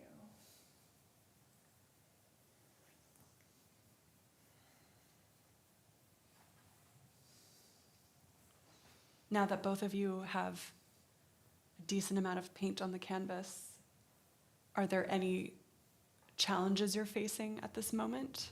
Things that you're fighting? Probably the amount of paint on the canvas. And conversely, is there anything where like, oh, I like how this is going because you have paint on the canvas? I'm really enjoying just playing with the paint working into itself and thinking a little bit less about the drawing and more about just the color harmony that's being created. Now, that's probably a problem that I'm going to have to solve sooner rather than later, but for the time being, kind of just enjoying being present. to that little perk. Challenges are just making sure that I'm paying attention to my time, because I have a tendency to want to stay in areas for a very long time and then all of a sudden realize I only have a few minutes left. But things that I'm really enjoying is the same thing as Chelsea, kind of like exactly kind of not worrying about the drawing, but kind of pushing things around a little bit and letting the paint that I already have down influence the paint that I'm about to put down. So, but I do think I'm going to carve out another section of my palette. No pumpkin pun intended. Oh, yes. I'm surprised we hadn't made a smashing pumpkin joke too, considering that that's exactly what we did with this pumpkin. I made it immediately Oh, did you? when we smashed it outside. Nice. Just not on camera. Not on camera. Love it. But I'm going to switch over and start making a pile for this incredible purple of this cabbage.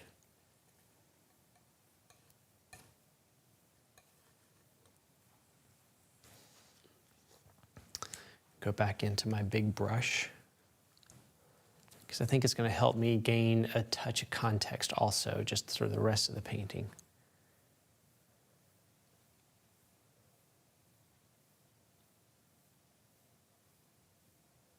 Ooh, isn't that pretty?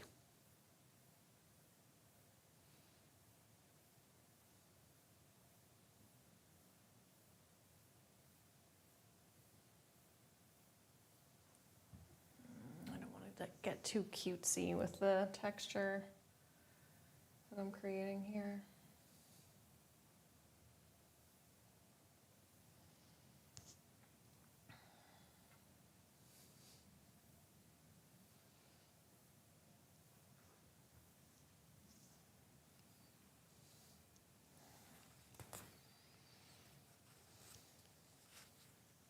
Mary says, Chelsea, your colors are spot on.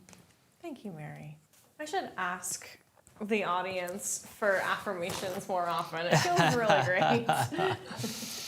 That's pretty awesome. The encouragement I desire.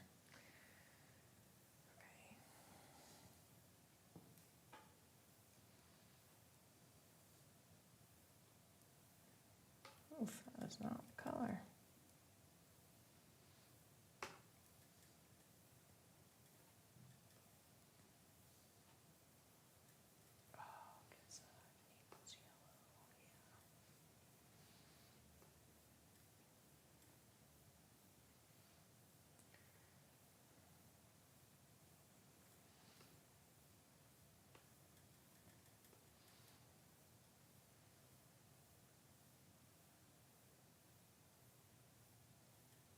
Love that color, Lewis. Isn't it fun? It's my favorite color.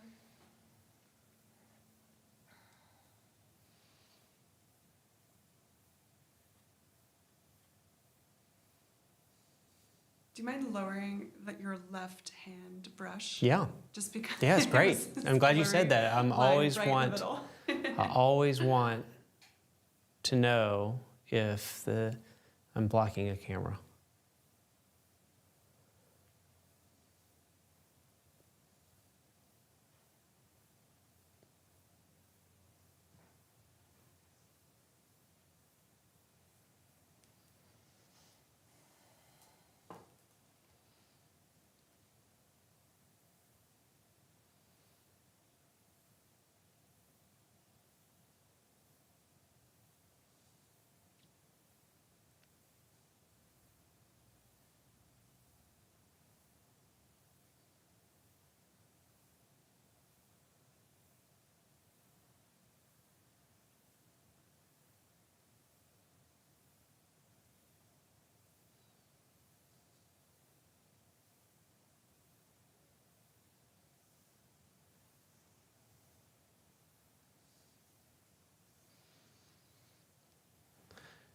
So quiet today. I guess it's because it's Friday and we're just like concentrating so heavily on these things.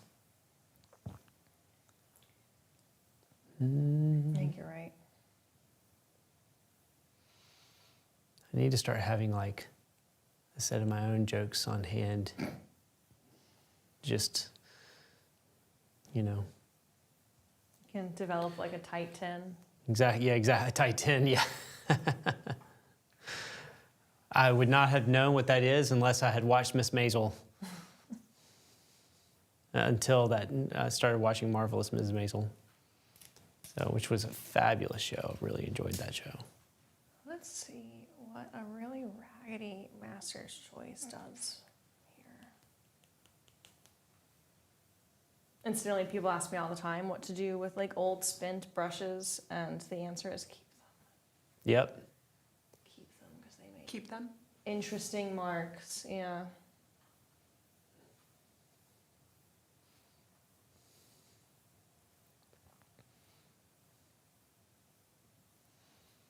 Let's see if I can create a little bit of this marbling.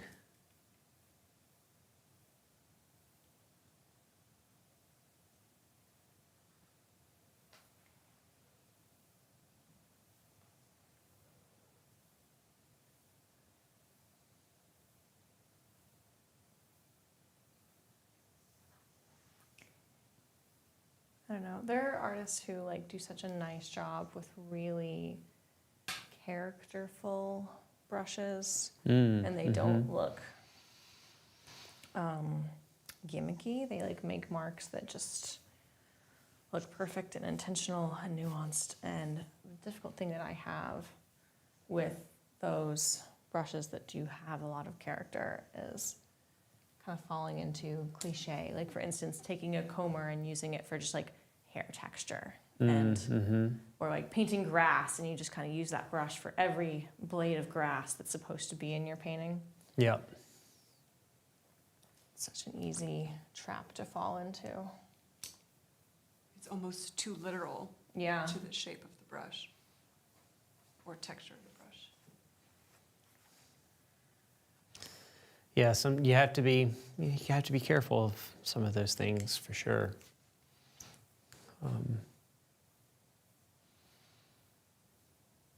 But at the same rate, it's also good to let people know that it's a good place to start, just to like learn how your brushes work and how some things can work really well with it. Like for example, flats and combs working in the hair. Because some people will take a tiny brush and just start painting every hair follicle. Right. So it's good to know how they work and operate, and as long as you know how to use those tools in a dynamic way, it can really help too. But Sometimes those textural issues happen when perhaps there's isolation in the texture on the canvas. So you only have that texture to mean grass, and Yeah. you only have a different one That's to so mean good. clouds, and so there's not an integration of texture and where things are in the middle. That's I will be great. thinking about that throughout the rest of the painting. Thank you for saying that.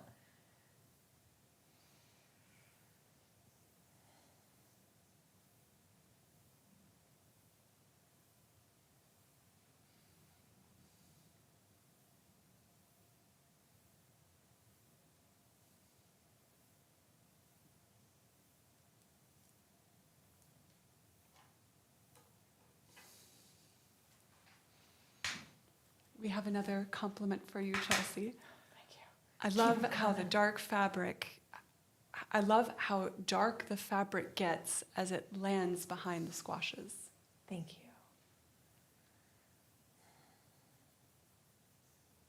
Yeah, I was looking at the way the value is represented in the monitor of the camera that's on the still life, and I was like, oh, there's this really nice value gradient that's happening from left to right. That's awesome. And I my eye was kind of dead to it, looking at the entire still life. But when it's in thumbnail form, oftentimes those kind of value patterns and things like that become way more apparent.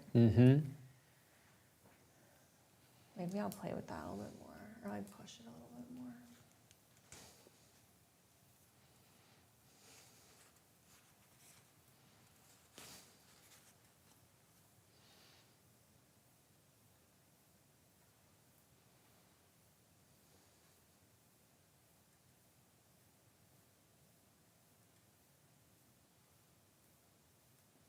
We have 59 minutes left, All right. just so you know.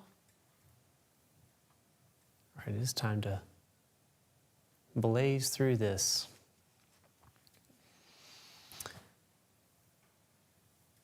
Tonight, my wonderful wife is having like a girls' night with some of her coworkers. So I know what I'll be doing. I'll be down here finishing this painting up.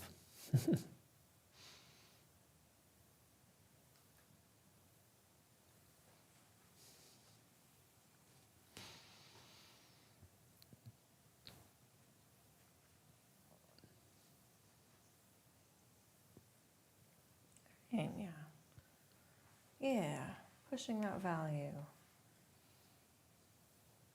making it a little more dynamic.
Really like paintings where some of the canvas shows through, but in hindsight, that's not really going to be something I accomplish on the put a whole tube of paint on the Yeah. canvas day.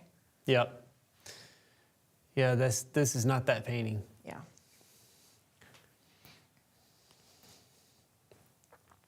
Of course, when I see like Lip King, he can be super chunky and still make that happen. But that's not me, and that's not today. Yeah, yeah. Certainly not today.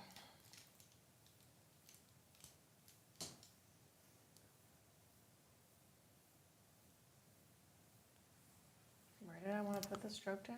Well, it must be starting to look real because I have a fruit fly. It keeps landing on my. Incredible. Yes.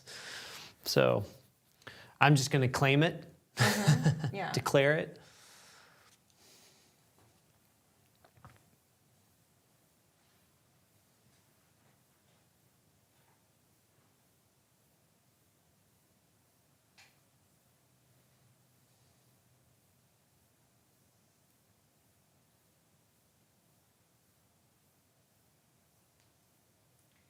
Still don't know what I grabbed this color for. Oh, that value wasn't dark enough. That's the problem.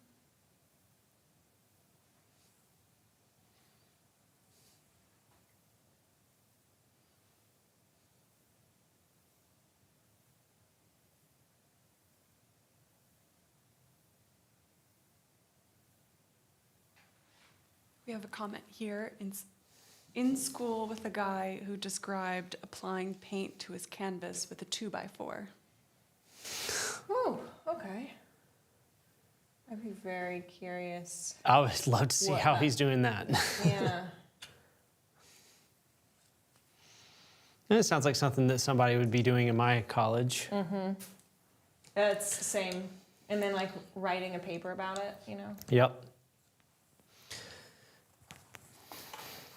Along these lines, how do you, or are you conscious of different brush types for wanting to apply more paint?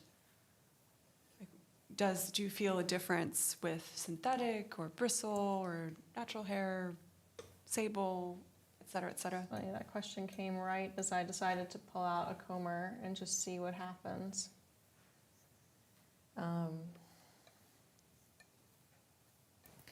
I find that a stiffer brush, a bristle brush, is often really intuitive for something like impasto. I think it's the thing that we often reach for because it can wield a lot of paint. It can hold a lot of paint quite naturally. I think it's less intuitive oftentimes for folks to have the same thing happen with a really flimsy brush, something like a comber, for instance. But, you know, I'm probably going to use both toward the end of the painting here. And I'm honestly kind of treating it experimentally. Just seeing what the brush wants to produce. And if it doesn't make the mark I want, then I'll just switch back to the other type.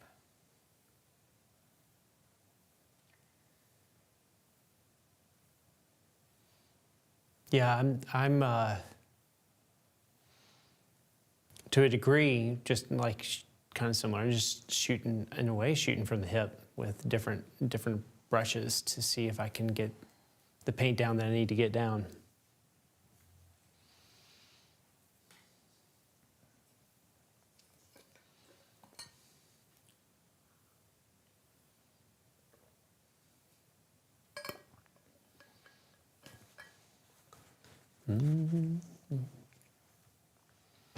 Okay, I'm going to take Take in 5. my painting from a distance for a little while.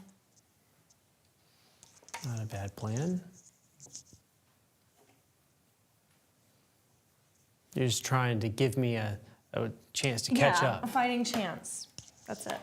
I just didn't think it would be sporting of me to keep Right. painting.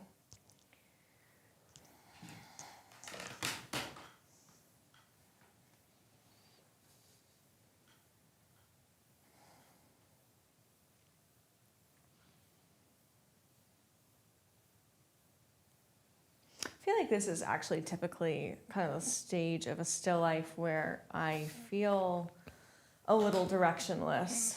And I think to keep pushing through on a painting like this one,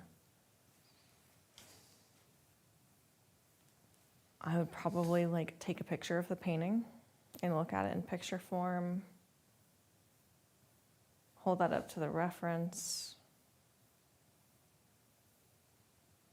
Start to see where careless choices as far as my drawing or as far as texture, places where maybe I don't quite have the value dialed in or the chroma's too high.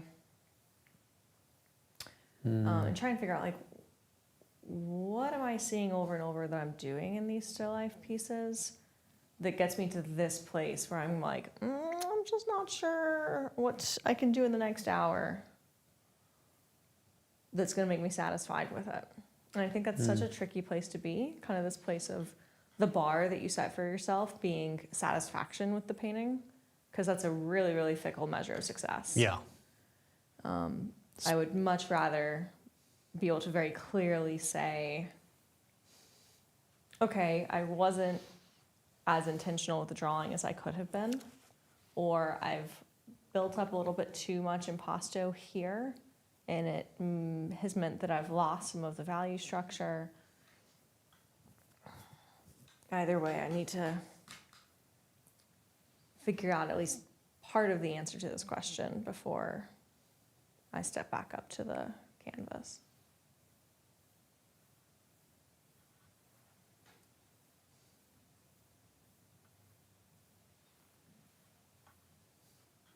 Stephanie mentions turning your canvas upside down for new insights. Yeah, have you done that before? I have.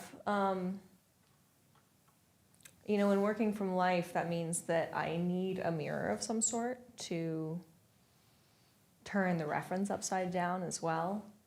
That could be pretty illuminating, but typically, you know, my go-to mirror on the road would be my phone, which is a camera right now, actually. It's my palette camera. And I only have a handheld mirror in my studio, so I'm gonna have to solve my problem the old-fashioned way here, I think, because unfortunately I can't turn the still life upside down. Do you want to use my phone? Oh, I'd love to use your phone, Erica. Thanks. Erica to the rescue! The go-to black mirror. Erica's phone. Oh, this is about to be really painful. I can tell.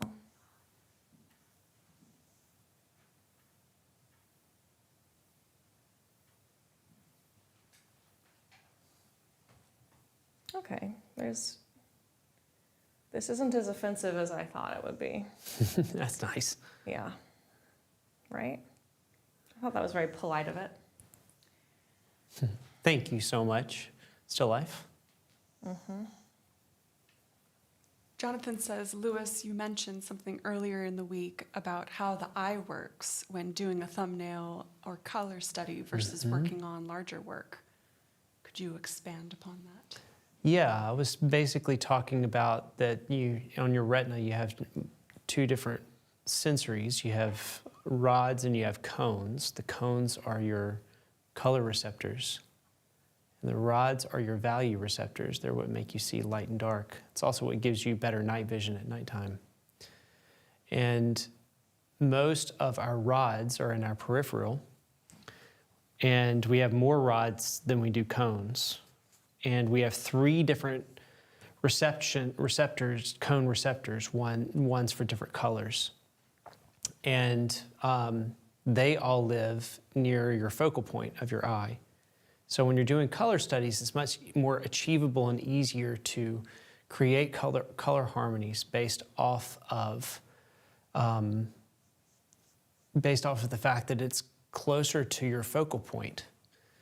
And it's harder to achieve color relationships with larger paintings because the whole painting isn't within your focal point. So you have to step back a lot further so that it is. So Yeah, I've actually read that your focal area is about the size of your thumb stretched out at arm's length away from your eye. And thus it makes sense why, you need to work very small to be able to take something like that in. But another fun fact about rods and cones and the structure of the eye, because we don't have cones concentrated in the periphery of the eye, if you take something like a tube of paint, something like a cadmium, for instance, like cad red or cad yellow, and the tube of paint is in fact the color that you're interested in. And you hold that behind someone and you slowly bring it in front of their face to the point where it's just in their periphery, and you don't allow them to turn their head or move their eye, we cannot tell what color it is.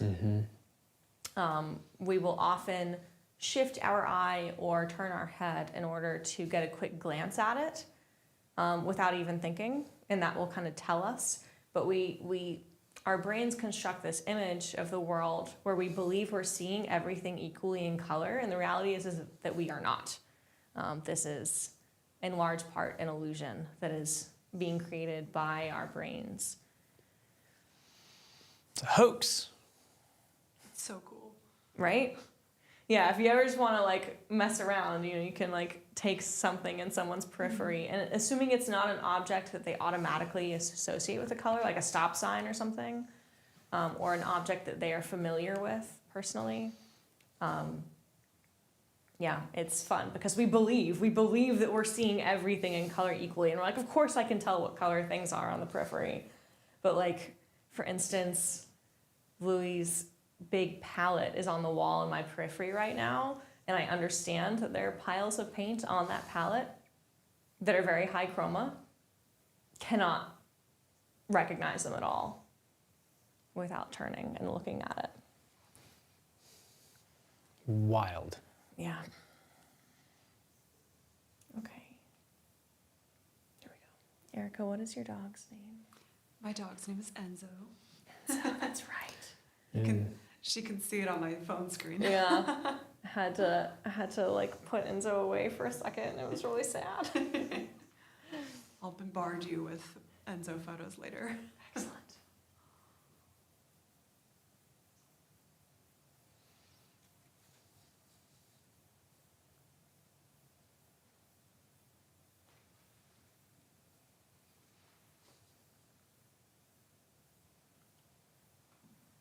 Question for Lewis. Mm-hmm. What purple and what yellow are you... Hold on, let me reword this. Oh, what purple and what yellow are your famous combination? What do you typically use when you're doing that in your palette for Yeah. purple and yellow?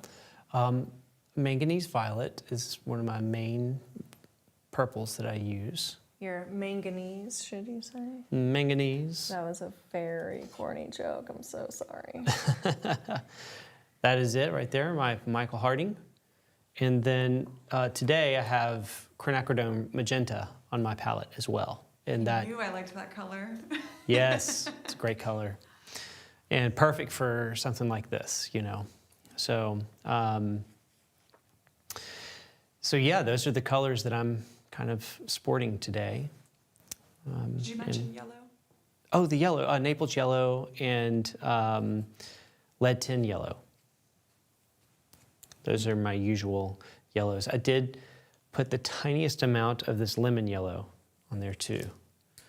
And that was just to shift a shadow color a little bit. But yeah. Incidentally, I'm using permanent rose, which is very similar to the magenta that you have, and I often go back and forth on whether I think one is like the stronger choice. I think switching between our two paintings, I don't feel like one is like better suited. They're both so similar. Granted, I'm sure there's someone out there watching who is like a materials guru who's like, well, actually. Yeah. Well, believe it or not, when this color does this. I think it just goes to show how much leeway you have with color. That having the precise tube of a certain pigment doesn't, like you don't have to have that. You can have something that leans one way or the other, and you can do a lot with it.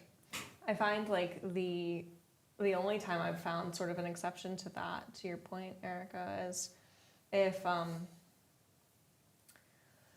want the paint to like tint a certain way in addition to like the base color that it has, or I want it to behave a certain way when it's translucent, that is typically when I find that it's really necessary to be picky. Totally agree. But yeah, especially when you're creating these color harmonies and you're working in like broader mixtures, I think people get way too worried about having like the exact right palette.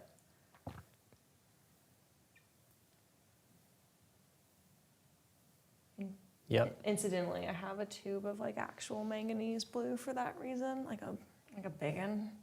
It just stays locked up in my studio.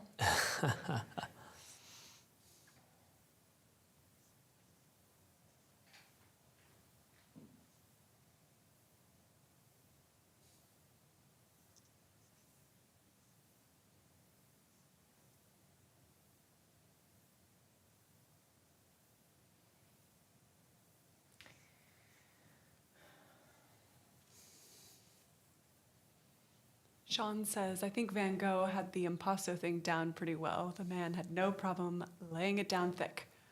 No, he didn't have any issue.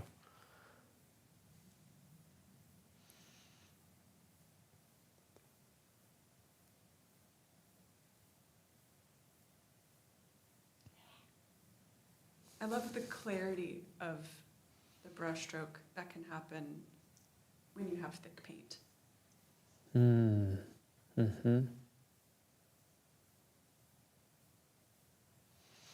Yeah, and then if you know how to like really direct it, it makes it even more fun.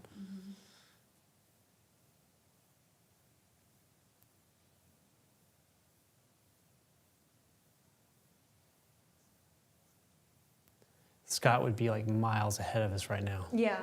No, he'd have like a full centimeter layer of paint on Yep. there, and it would look gorgeous. Yep.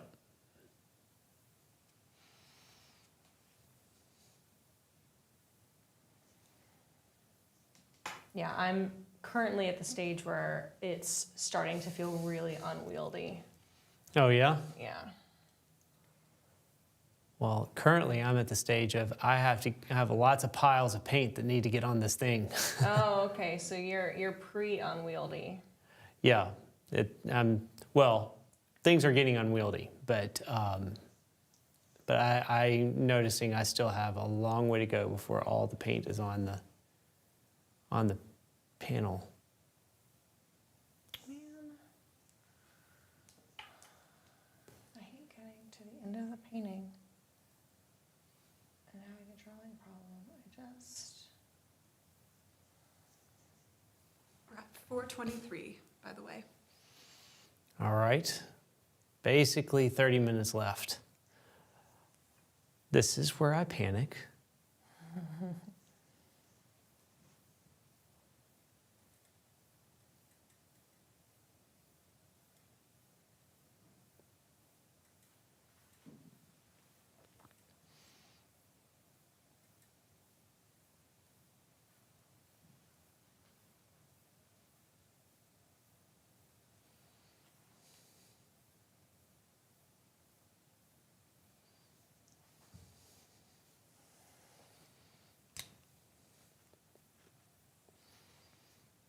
Not really, I'll be fine, but still.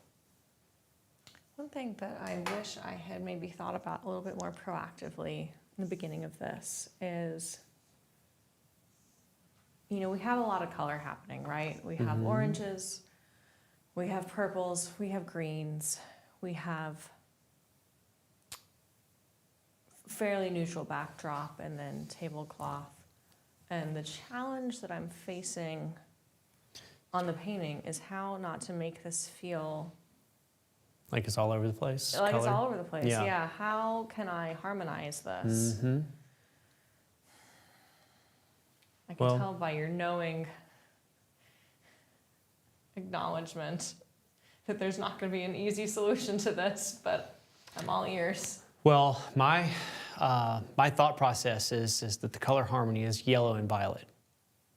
And so the green is the thing that needs to be subdued which is also in the yellow field anyway, really from the avocado. So the violet takes the dominant, and then the yellow is the overall encompassing tonal relationship to the violet.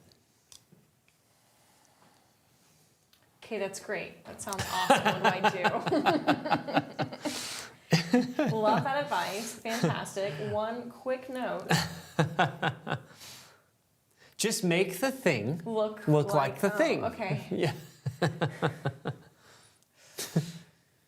My bad. You're like, great. Now what do I do?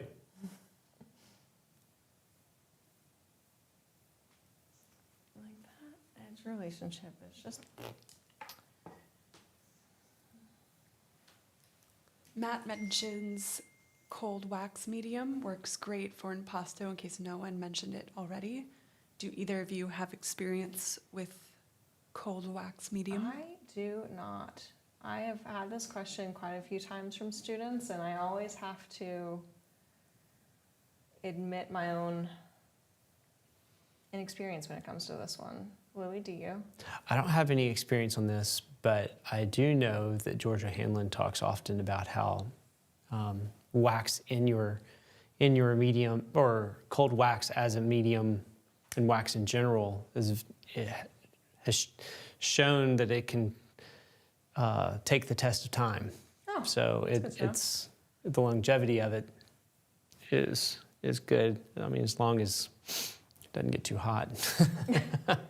I was But- afraid you were going to say the opposite, but no, that's But yeah, I mean, he of course sells a whole line of wax products. But I've never had the opportunity or even thought to try it. So maybe I should look into it. Well, I'm getting dangerously close to actually having a decent amount of stuff covered, but nothing's going to look great. So that's you'll be in good company.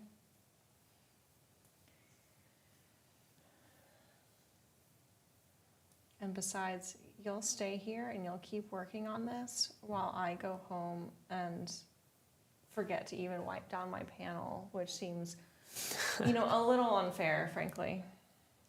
well, you're welcome to stay and hang out with me. Keep on painting. That is true. I could keep working on this still life. You're like, I'm trying to use this as a way out, Lewis. You're not getting the hint. Well, guess I can't stay. It's not my place. You're not getting off that easy. Oh, no, I was invited up for girls' night. Exactly. Sorry. I'm going to go hang out with the girls. The one most beautiful piece of this, of the bread, I'm just like, I Yeah. don't have kind, generous feelings toward this bread right now. Yeah, it's going to be a challenge for me to get everything to look pretty by the end of the day. We'll see how it goes. Might have been a little overly ambitious to do this large of a setup. That was certainly the thought that I had when it was done, but Well, as you should. I did have the thought of the smart move here would be to paint a portion of this, and I was just like, I don't wanna. Yeah, no. So You'd have thought I learned my lesson by now. Nope. man, those avocados are just not in the right place, but too late for that now.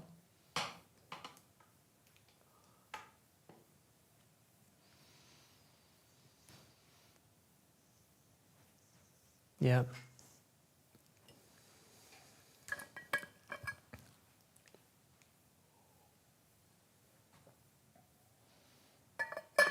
Okay, let's move over to another big brush to kind of at least get a few more of these things in.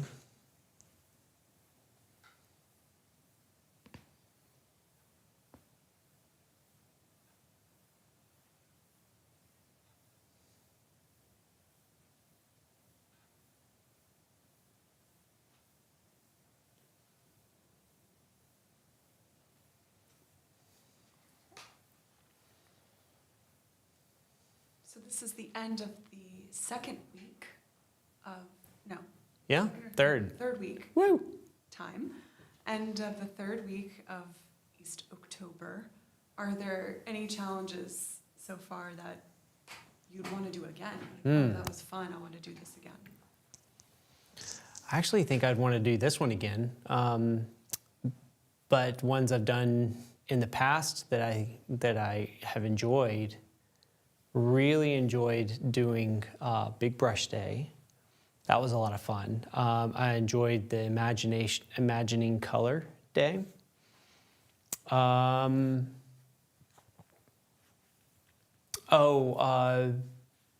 Doing soft and hard edges and doing Sergeant's Detail was a blast. Yeah, I like, obviously I was not here for that day, and I'm like, oh, oh. I think that would have been my favorite. That was a fun day. Really enjoyed it. So, yeah, there's been several of them that I've said, isn't this fun almost every single day. So I think that I would almost do all of them again at different points. It seems to, which is interesting to me, which I love, is that it seems that the thumbnail day was one that everyone really enjoyed, which is fun to see.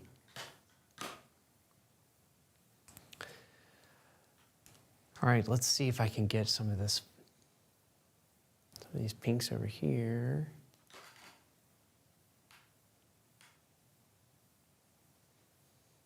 Okay, I'm starting to see what you mean about the avocado. Yeah, you mute it down to where it becomes a part of the harmony, and then the dominant color or your accent color is the violet.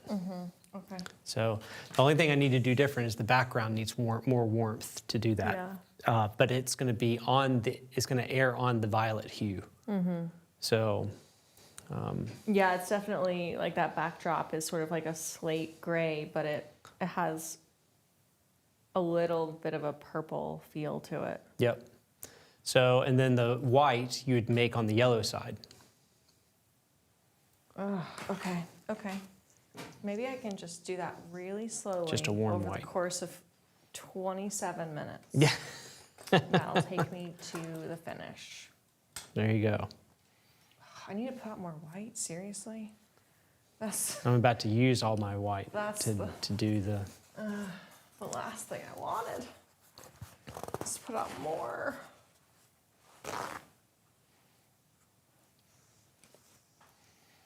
And I'm not going to use that brush because that magenta in it is just like hanging out. Yeah. So let's see. I'll probably use this brush.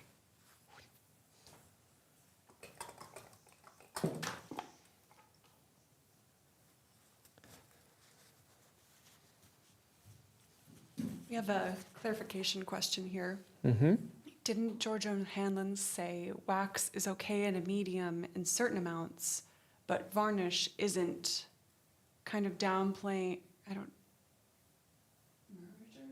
medium from Old Masters as there uses varnish in it?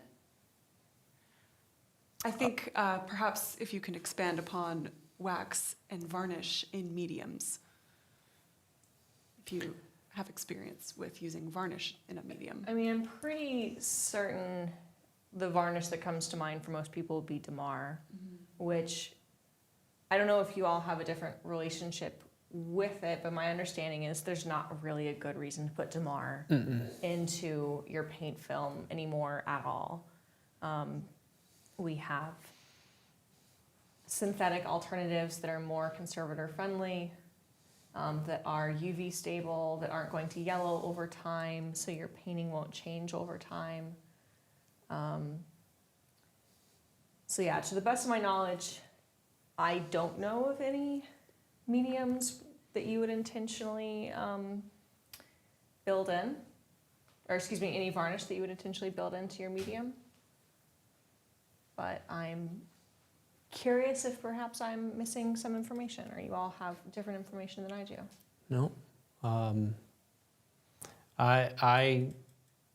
Well, Damar, we're talking about wax in a varnish, right? I think the question has more to do with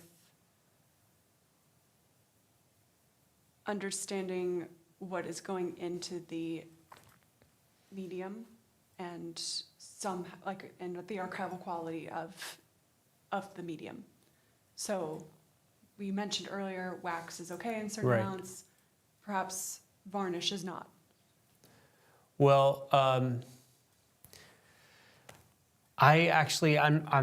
now that I'm thinking about it, when George O'Hanlon talks about it, it's often as wax as a medium, not in oil, as an oil paint medium.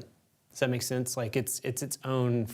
It's like oil paint, but it's wax instead that you're using as the binder? vehicle. Yeah, as the vehicle Oh, for vehicle. Okay.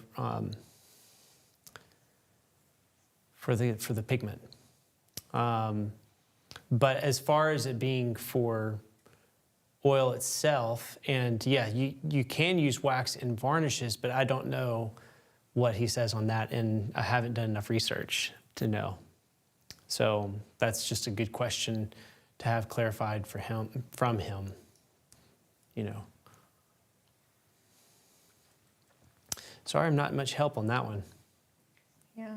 The comment says, Old Masters has a medium called, I don't know how to pronounce this, marriage? I don't know. And I feel George mentioned it causes his medium, sorry, I'm trying to read this. Mm-hmm. Mentioned it because his medium doesn't contain varnish, and instead it has wax in it, so replacing the varnish with wax in the component of his medium. Well, their website has a lot of detailed information about what's in it and how archival it is and what it should be used with. So Natural Pigments is a great resource for that kind of information. Yeah.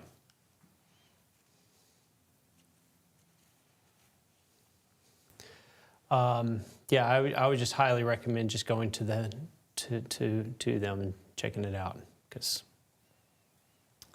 my knowledge, I'm so glad that George knows all those things so that I don't have to. Yeah, that is how I feel about so many painting materials questions. Like, I just go with what I have been told works.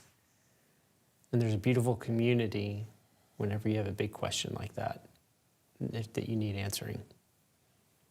Sean here makes a great point. From a conservator's point of view, putting varnish in a medium makes conservation a nightmare, as the solvents used to remove the varnish will also remove the varnish in the medium and hurt the work.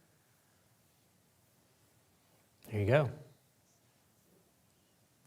There's something too with if you have to remove the varnish, it will activate those layers that have varnish in it, and therefore wiping them away with with what you were intending, with what perhaps you were only intending to take away some things, but Yeah. it'll reactivate those layers.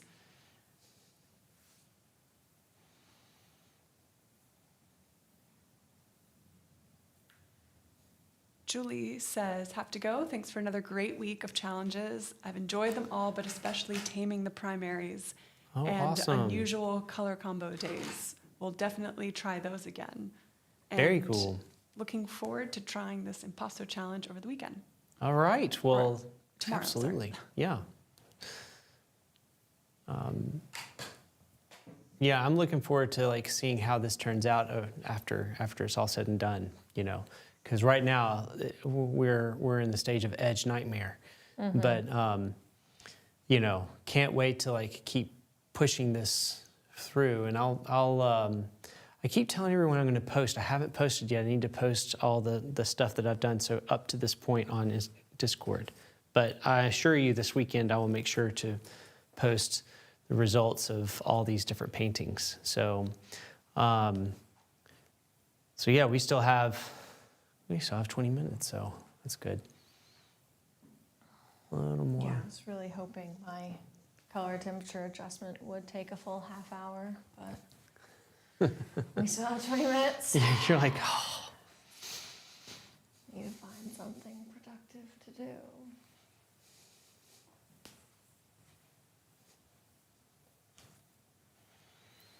You can sing us a song. Oh, no one would like that. Would you like all of your viewers to leave? Because I could make that happen.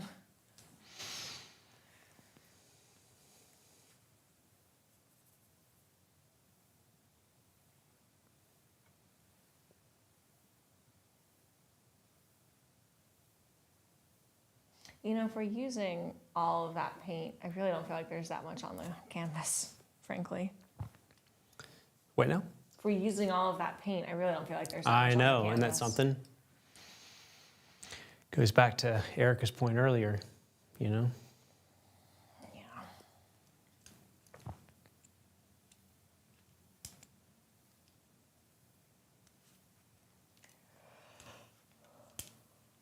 right, let's see. What to tackle first? Erica, I want to know what strategy was employed to get such a perfect clean break on that pumpkin. I was curious about that myself because Tina smashed it and it just split perfectly. Yeah, did in she half. literally just throw it to the ground? She and it sure just, did. Wow. Incredible. Good for her. Thing of beauty. I was afraid that this was going to result in like a weird, mushy, like just we would get a bunch of innards and we'd have to put innards on the table.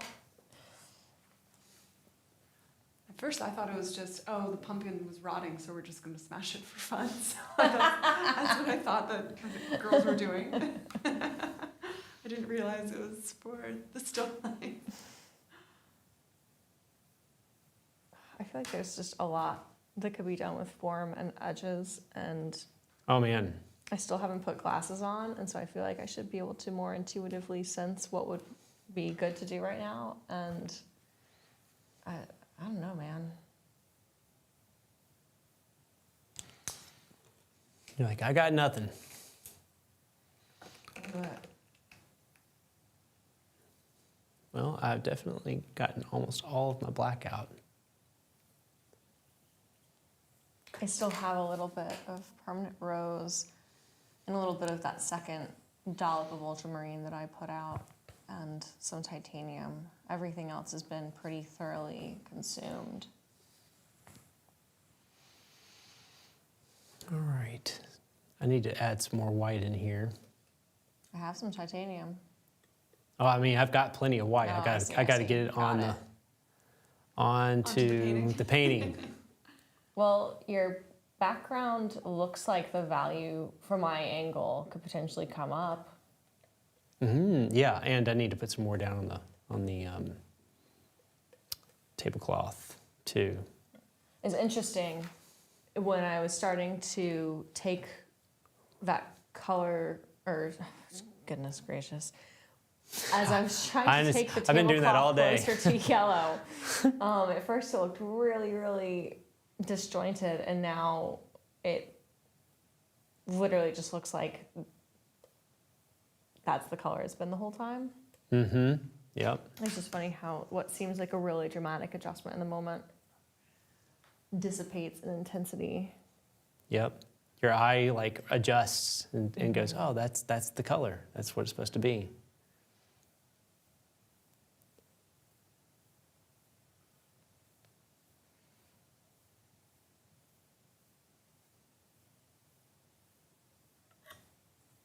Erica, are you between paintings right now? Is that why you're switchering for us today? I am, yes. I'm between projects. Do you know what you're diving into next? Well, next week I will be doing the painting in layers for 3 consecutive days. Excellent. And so I've just been filling time in between when I have other things. Nice. Do y'all know what your subject's going to be for the painting in layers? We are working on a model as we speak. Exciting. I don't think we have them completely confirmed yet, but we will. Excellent.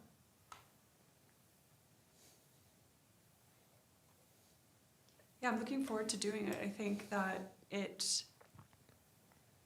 because it's over 3 days and you're doing it in layers, there are actually a lot of things that this challenge has brought to light, whether it's about different color usage or texture, brush uses, or different brushes to use.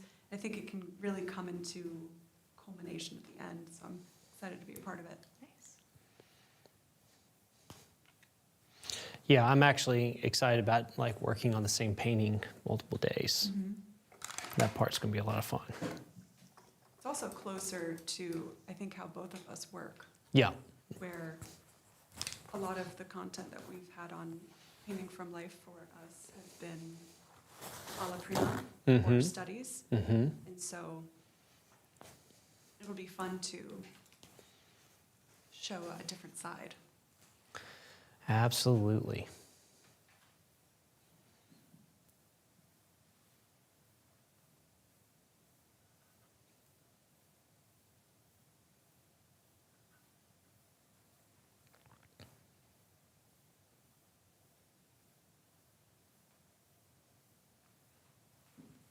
Man, I'm just thinking about that croissant. That's the motivation. So ready. The carrot at the end of the stick.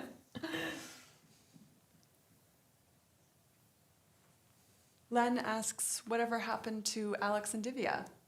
Thank you for all your great videos. Yeah, I don't know if that was the same person that asked last time or 2 days ago. I saw that he made that comment. I thought we answered it, but it's they are at Lime Academy in not Massachusetts, Connecticut, and Divya is up there doing 1 year of study, and Alex is an instructor there. And after the year, I'm not sure what their endeavors are next, but we miss them dearly and excited about their next adventure, whatever it may be. They might end up staying for a while. They've become very close with Jordan and Amaya, who are running it. And so it'll be interesting to see. But we miss them.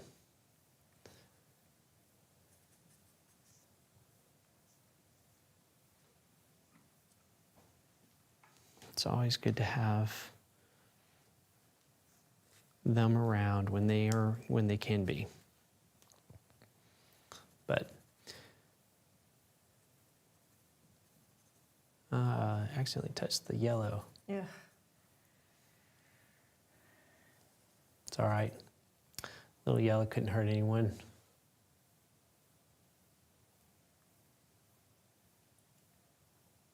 How is it working into the thick paint that you put in now that you're at this stage? I'm having fun with it. I feel like I'm, in a way, finger painting, you know, but I really like it.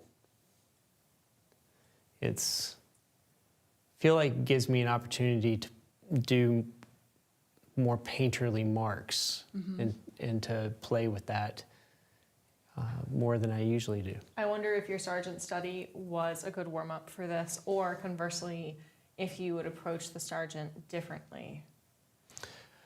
No, I think that I approached the sergeant, aside from maybe like painting and then like scraping and with a ghost image and then repainting into it.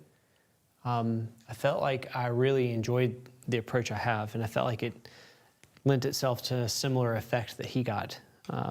And I did paint pretty heavy, but I started off much more thin, and I started with a dry brush, which is different than I usually start.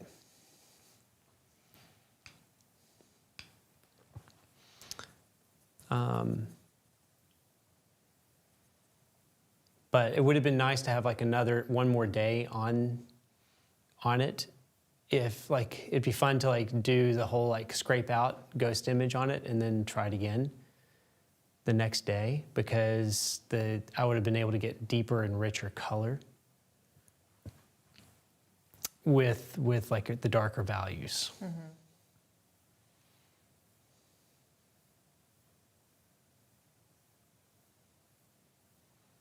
I think what I'm going to do as I progress through this painting, after the cameras are off, the goal is to keep using all the paint that's on my palette, but I'm going to create an emphasis in here and then pull it to the bread, and that's where like the main the main focus will be, and then everything else will be softer, more abbreviated, and softer edge work.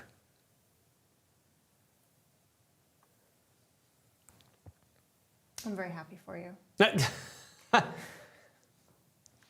Invitation still stands. I'm actually so hungry.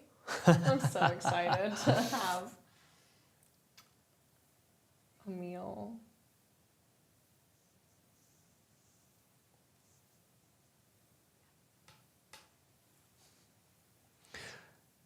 Out of the days you've done so far, you've painted 2 days, right, Erica? Correct.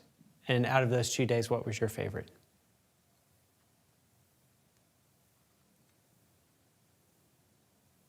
I'm actually trying to remember what I did the first time. Oh, grisaille. Oh, that was fun. So I really liked doing that that limited the grisaille palette. I really enjoyed that. There's something super cool that happens when you like really reduce. You're only using a few things. Like it's like bringing out all the drawing tools again. Mm-hmm. And I think that's awesome. And you just have to come up with some interesting ways of problem solving. And I always remember like, oh, I really like how this looks when things are limited. And I miss drawing a lot, and so kind of drawing with paint is. I really enjoyed that day. Yeah, that's amazing.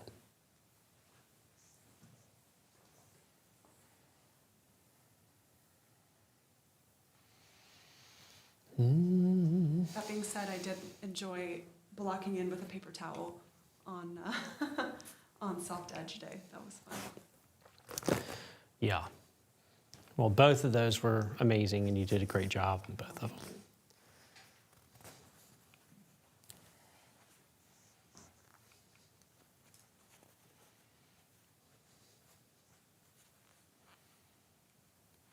Stephanie says, looking forward to watching day 15 from the beginning all over again. Yay. Yeah.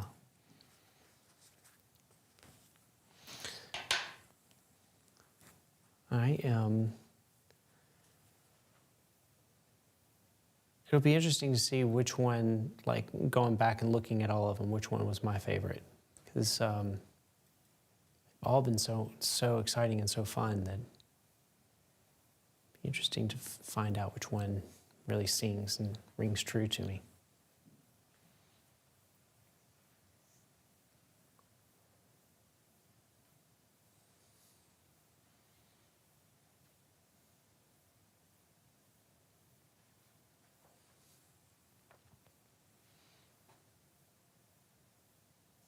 Helpful doing these exercises as they remind us of perhaps different tools or different approaches that we can then take into our more regular practice. Mm-hmm. Doing the grisaille one, again reminded me of what is essential in a painting in order for it to read and be beautiful and interesting, and also how much you can unify. Yep. And so, always taking that idea, it just kind of reminds you of, okay, I can take this into my regular practice. The idea of compression, things like that. Yeah. Temperature relationships, those big picture things.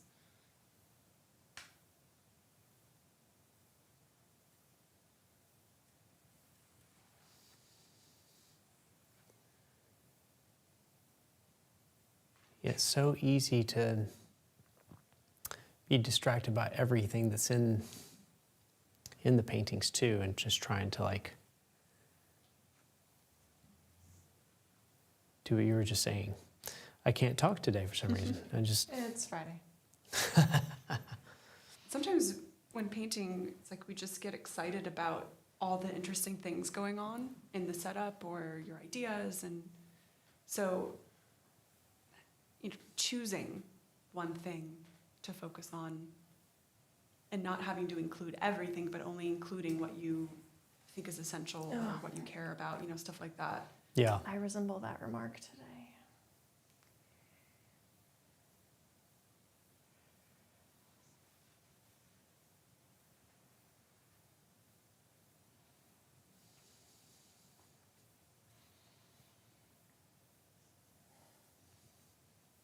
Like I really am wanting to get into all these little stringy parts and like really get them to like sing. That's what's exciting me right now. It just like took me back in time to like some memory of an instructor. I don't remember who, I don't remember the context. I don't even remember exactly what was said, but I think the idea was like, I'm tired of people talking about the painting singing. That doesn't even mean anything. Like if one more person tells me their painting is singing, they're kicked out. That's so funny. That's probably why I was kicked out of the painting department. They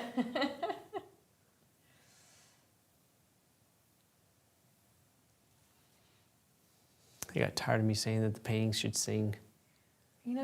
I think it's interesting because on the one hand, I will find myself like telling students like, instead of saying like, it has such an ethereal quality. Like, okay, what is it about the value structure? What is it about the color harmony? Or what is it about the composition that is tangible and in front of you that gives you that feeling? And I think it's worthy to like push people to be able to use different kind of language. Sure. But at the same time, I think somebody kind of like losing their mind over the idea of like the painting singing sort of represents like so much dogma that can happen in the painting world. Yep. And I get it as an instructor, like you said, it's important for people to learn to use their words well in description so that they can better articulate what it is they are trying to convey to someone, or to investigate more heavily of like, it's not that it's pretty and that you just like it and you don't know why. Explain yourself a little bit more.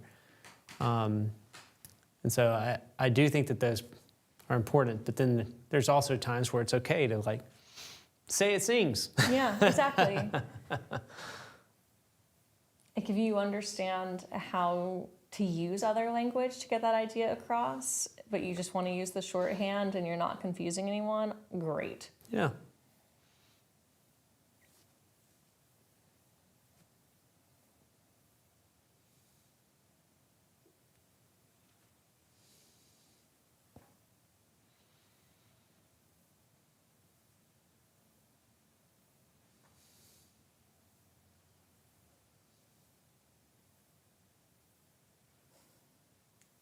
We have 1 minute remaining. 1 minute remaining. Quick, sign it. Yeah. Well, everyone, while we're finishing up this time, and look forward to like being able to post this because this is probably the most unfinished I've had so far during this time. But hopefully you realize that the reason we do these is to experiment, give yourself the liberty to fail, to try something and be okay if it doesn't turn out. And I just want to thank Chelsea again. This is her last day of this challenge, but she is part of our family. So she will always be around, and we'll be doing more live streams with her in the future, as always. And a huge thank you to Erica for having her lovely voice behind the screens and the monitors as she switches and makes things happen. And thank you to all of you for giving us a little portion of your day like you have so generously these past 15. So we are 15 down, 3 weeks, only 1 week left. really excited about next week. It's going to be a lot of fun. Y'all have fun this weekend. Happy painting. Catch up on some of the ones that you haven't done yet before. And like always, please just click the like button if you haven't yet. We appreciate you. Y'all have a wonderful weekend.